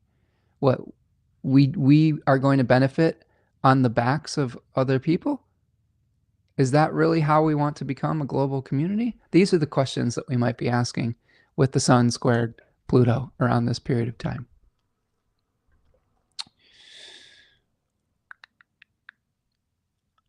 Jennifer says, I've always had a problem with saying that has to do with something about thanks. Jennifer says, I've always had a problem with saying that has to do with something about helping someone, and then it bites you. Can't remember what it is, but compassion is everything. I agree. 100%. Jennifer says, makes people not want to get involved.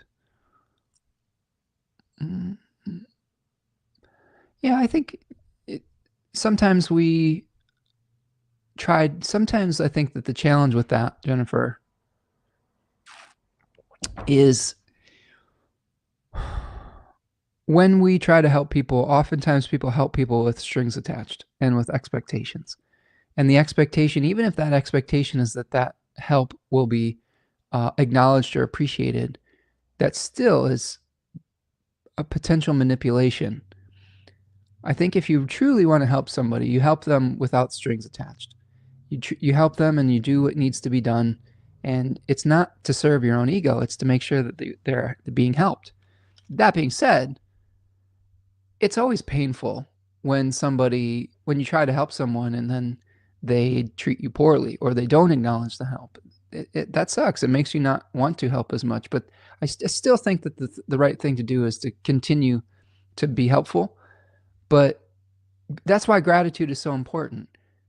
You know, you're creating reciprocal circuits of exchange, even if that exchange is acknowledging that you were helped or supported, right?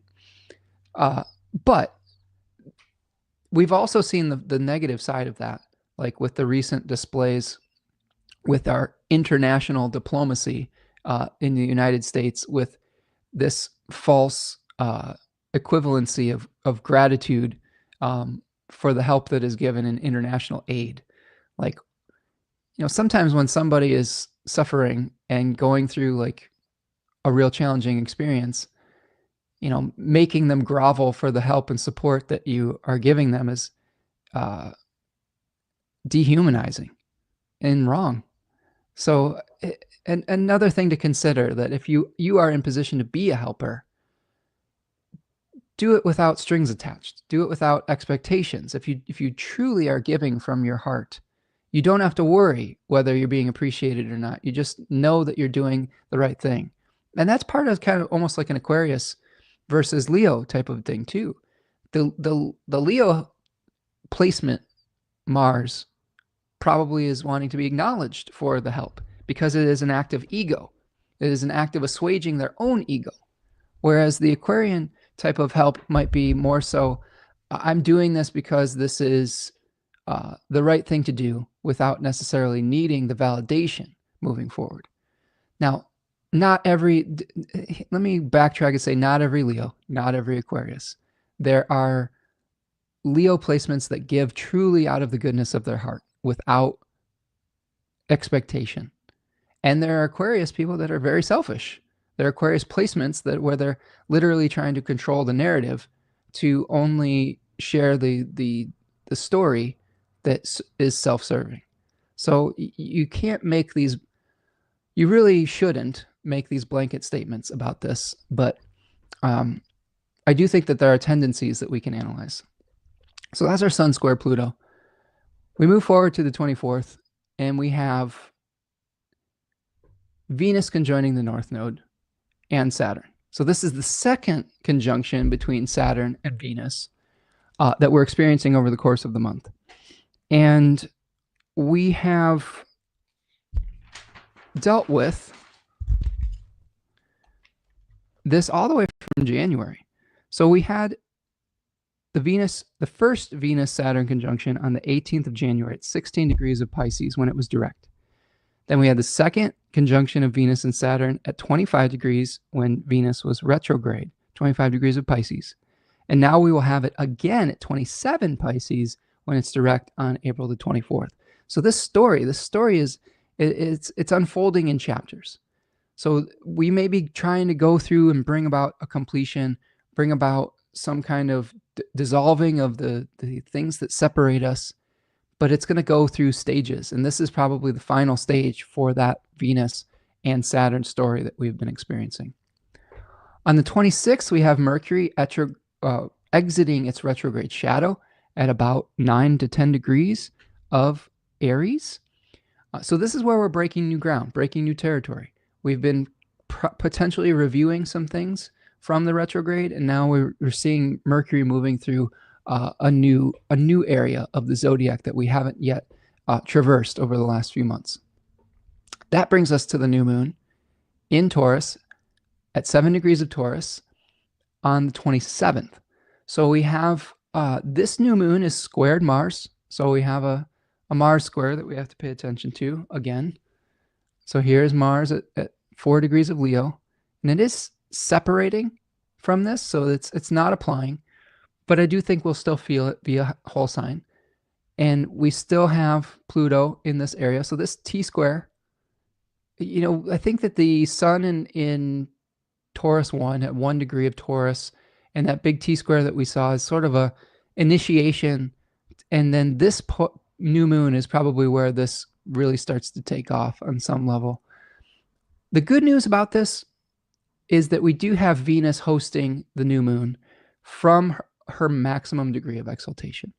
So a really, really juiced up, beautiful Venus, all her powers of conciliation, of harmonization, of dissolving the things that separate us, has a direct line of communication to the new moon through a sextile. Okay. And I do think that despite the challenges from Mars and Pluto, Venus is going to be really able to bring about the best in us.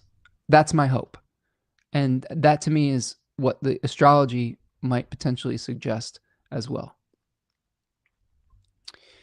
Devin's here. What's up, Devins? Good afternoon, Spencer. The eclipse was beautiful last night. Oh, nice. I'm glad that you're able to witness that. I think I was asleep by that time, but yeah, we're starting a little bit earlier today. Sorry for my West Coast friends that if we're too early for you, but we were trying to avoid some of the starting it during the Mars and the Ascendant, although here we are with Mars on the ascendant right now. But so it goes. It's always got to be somewhere. But I'm happy that you're here, friend. Devin says, out of the Saturn-Venus stories has been the ICC case against Israel and the ceasefires. So with the...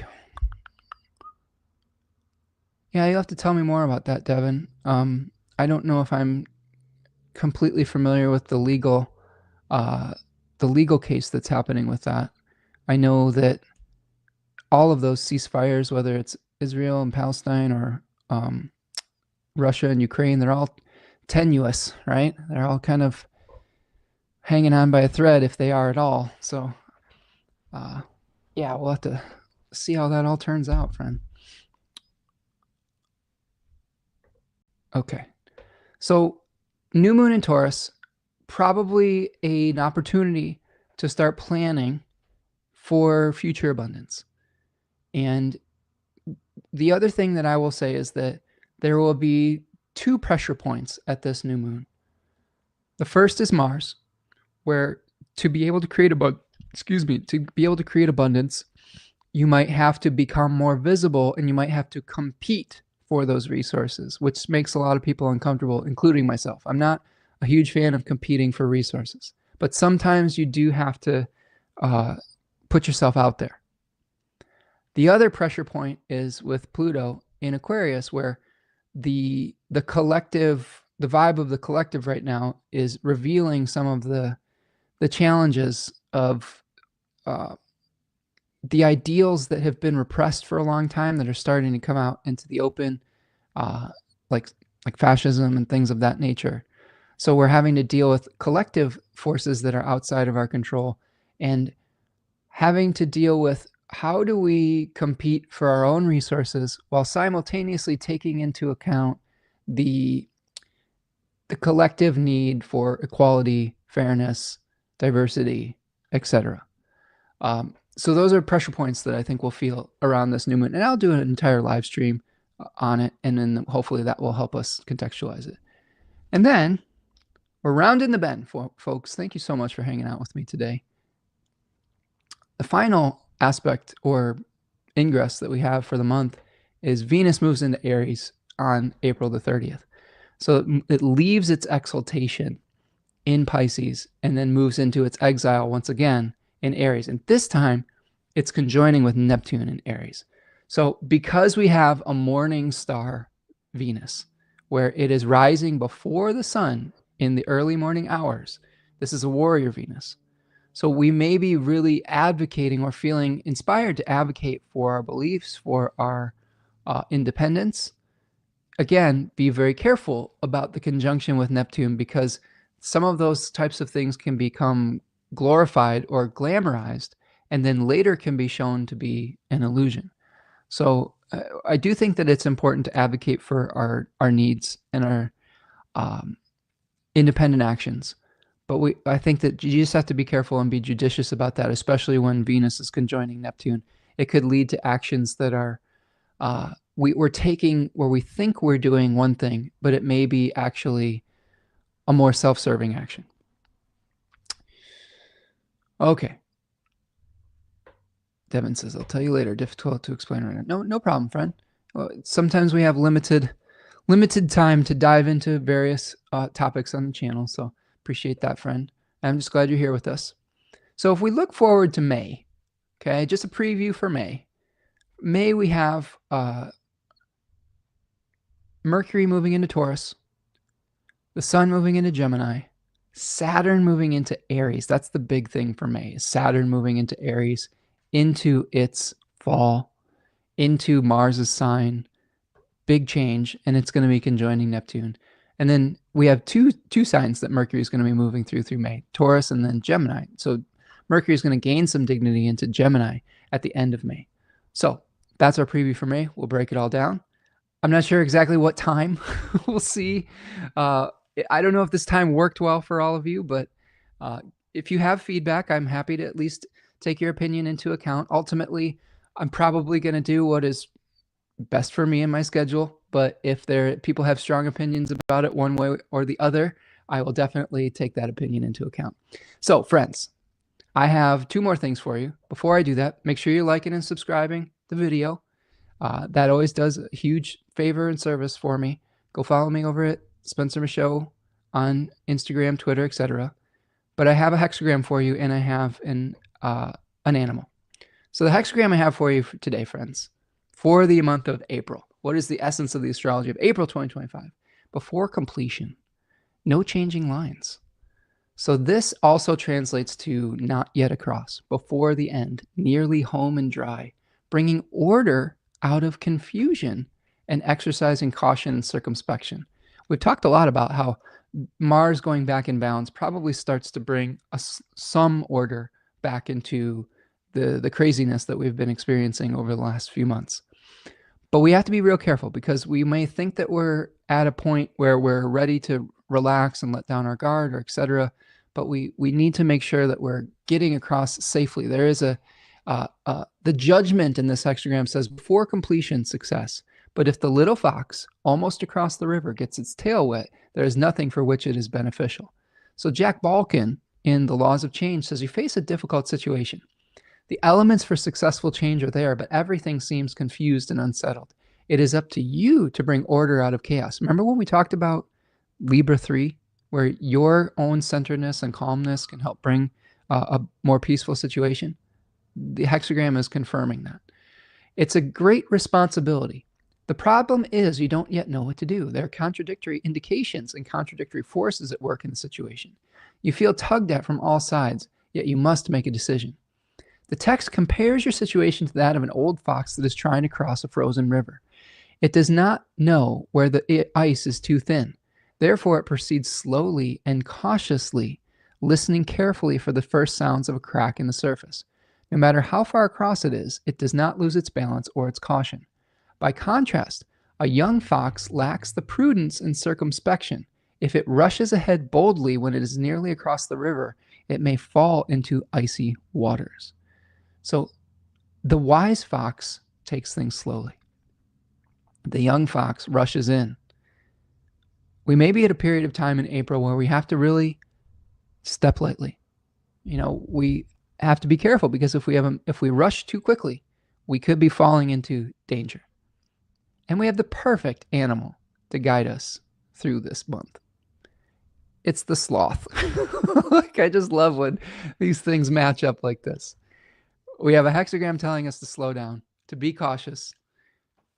And we have an animal that's like, hey, buddy, it's okay to move slow. Sloths represent slowing down, steady progress, never giving up on our dreams, even if it takes us longer. They are very clumsy on land, but they are very graceful swimmers. They're very graceful in the water. So go at your own pace. You might be very clumsy in one area of your life, but you may be very graceful in another, and that's okay. Trust your inner intuition. Your true purpose oftentimes when it comes to sloth energy is within. It's not necessarily within the externalized world. I know that there's a lot of noise right now in the external world, and we look to our community and the political arrangements to see if we're going to be safe or not, or to see if what we need to do or the actions that we need to take. And I do think that that is important, but I do think that there is another way of getting your divine mission from a more eternal source, or internal or eternal source. And to me, that's about connecting with the center of the wheel of fortune, like not necessarily connecting with all the twists and turns. I told all of you from the very beginning, when it was looking like that this kind of thing was going to happen in America and in other countries, the rise of authoritarianism, the rise of leadership that thrives on sowing division and chaos, that this was going to be a marathon and not a sprint. And one of the things that we're experiencing is that you will get news literally in the morning that makes you feel anxious and scared, and it'll be completely reverse course by the end of the day. You can't live like that. First of all, you can't run a country like that, but you can't live your life like that. You can't live your life on holding on to the whims of an agent of chaos. And I think it's very important to realize that as we move forward, and the sloth is going to help us with that. Yes, pay attention to things that will affect you and the less fortunate than you in your life. Take the actions that you need to take when things become clear as to what you need to do. But do not live and die on the rise and fall of the whims of the oligarchy that is trying to destabilize your mental health, divide you against your neighbor, and divide you against your fellow earth inhabitant. It's not worth it. And you will drive yourself crazy, and you'll drive your nervous system to exhaustion trying to do that. Look at how happy this sloth is. Look at him. He's just like hanging from a tree, just like taking it all in, moving at his own pace. Very Taurus, as someone was pointing out in the chat, right? Sloth is bringing that Taurus energy. Absolutely. Flip side of that is try not to get so indolent where you don't move when you need to. Sometimes the universe will bring you some messages that it's time to get moving, that this project needs to get moving, that you need to go out and do something to make changes in your life. And the Sloth can teach you that as well. When is the right time to do that? I will say this, though. Oftentimes, the actions that we take are they work out better when we give ourselves time for the clarity to emerge and for the dust to settle. I mean, you think about when we keep shaking up, right, water and sediment in a jar, and it's cloudy and you can't see through to the other side. Imagine that you're trying to look through this to see what you're doing next. You know, if you try to shake, if you're constantly agitating and shaking things up and trying to see clearly through to the other side of your life, you can't do it if you continue to shake the jar. You have to let the sediment settle first, and then you can take an action that will be much more effective moving forward than if you're taking one in rashness. All right, friends, that's what we've got for you today. Thank you so much for hanging out with me today. Appreciate all of you. Again, do me a huge favor. Please like the video. Subscribe to the channel if you're new.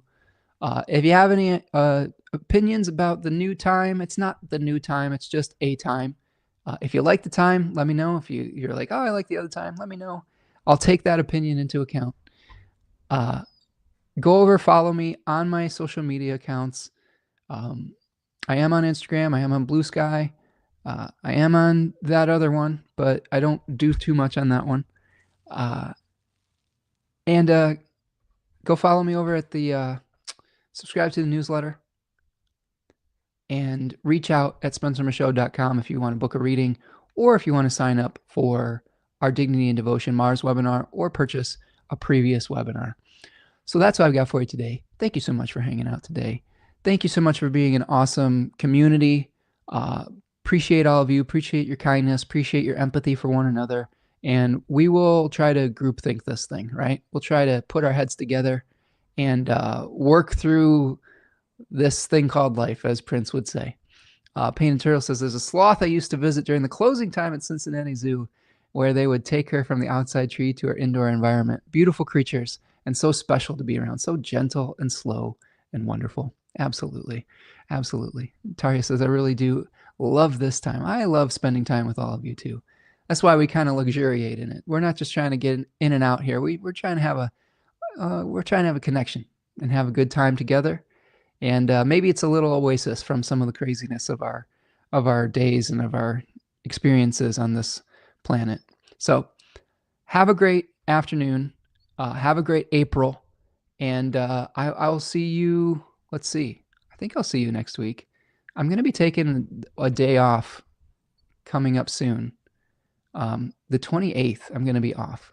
I will see you next week, but then I will be off on the 28th. So mark your calendars or schedule something else, I guess. All right, friends. We'll see you next week. And be kind to yourself. Take it slow. Be kind to one another. And we will get through this thing together. All right? Okay. Take care, friends. Peace.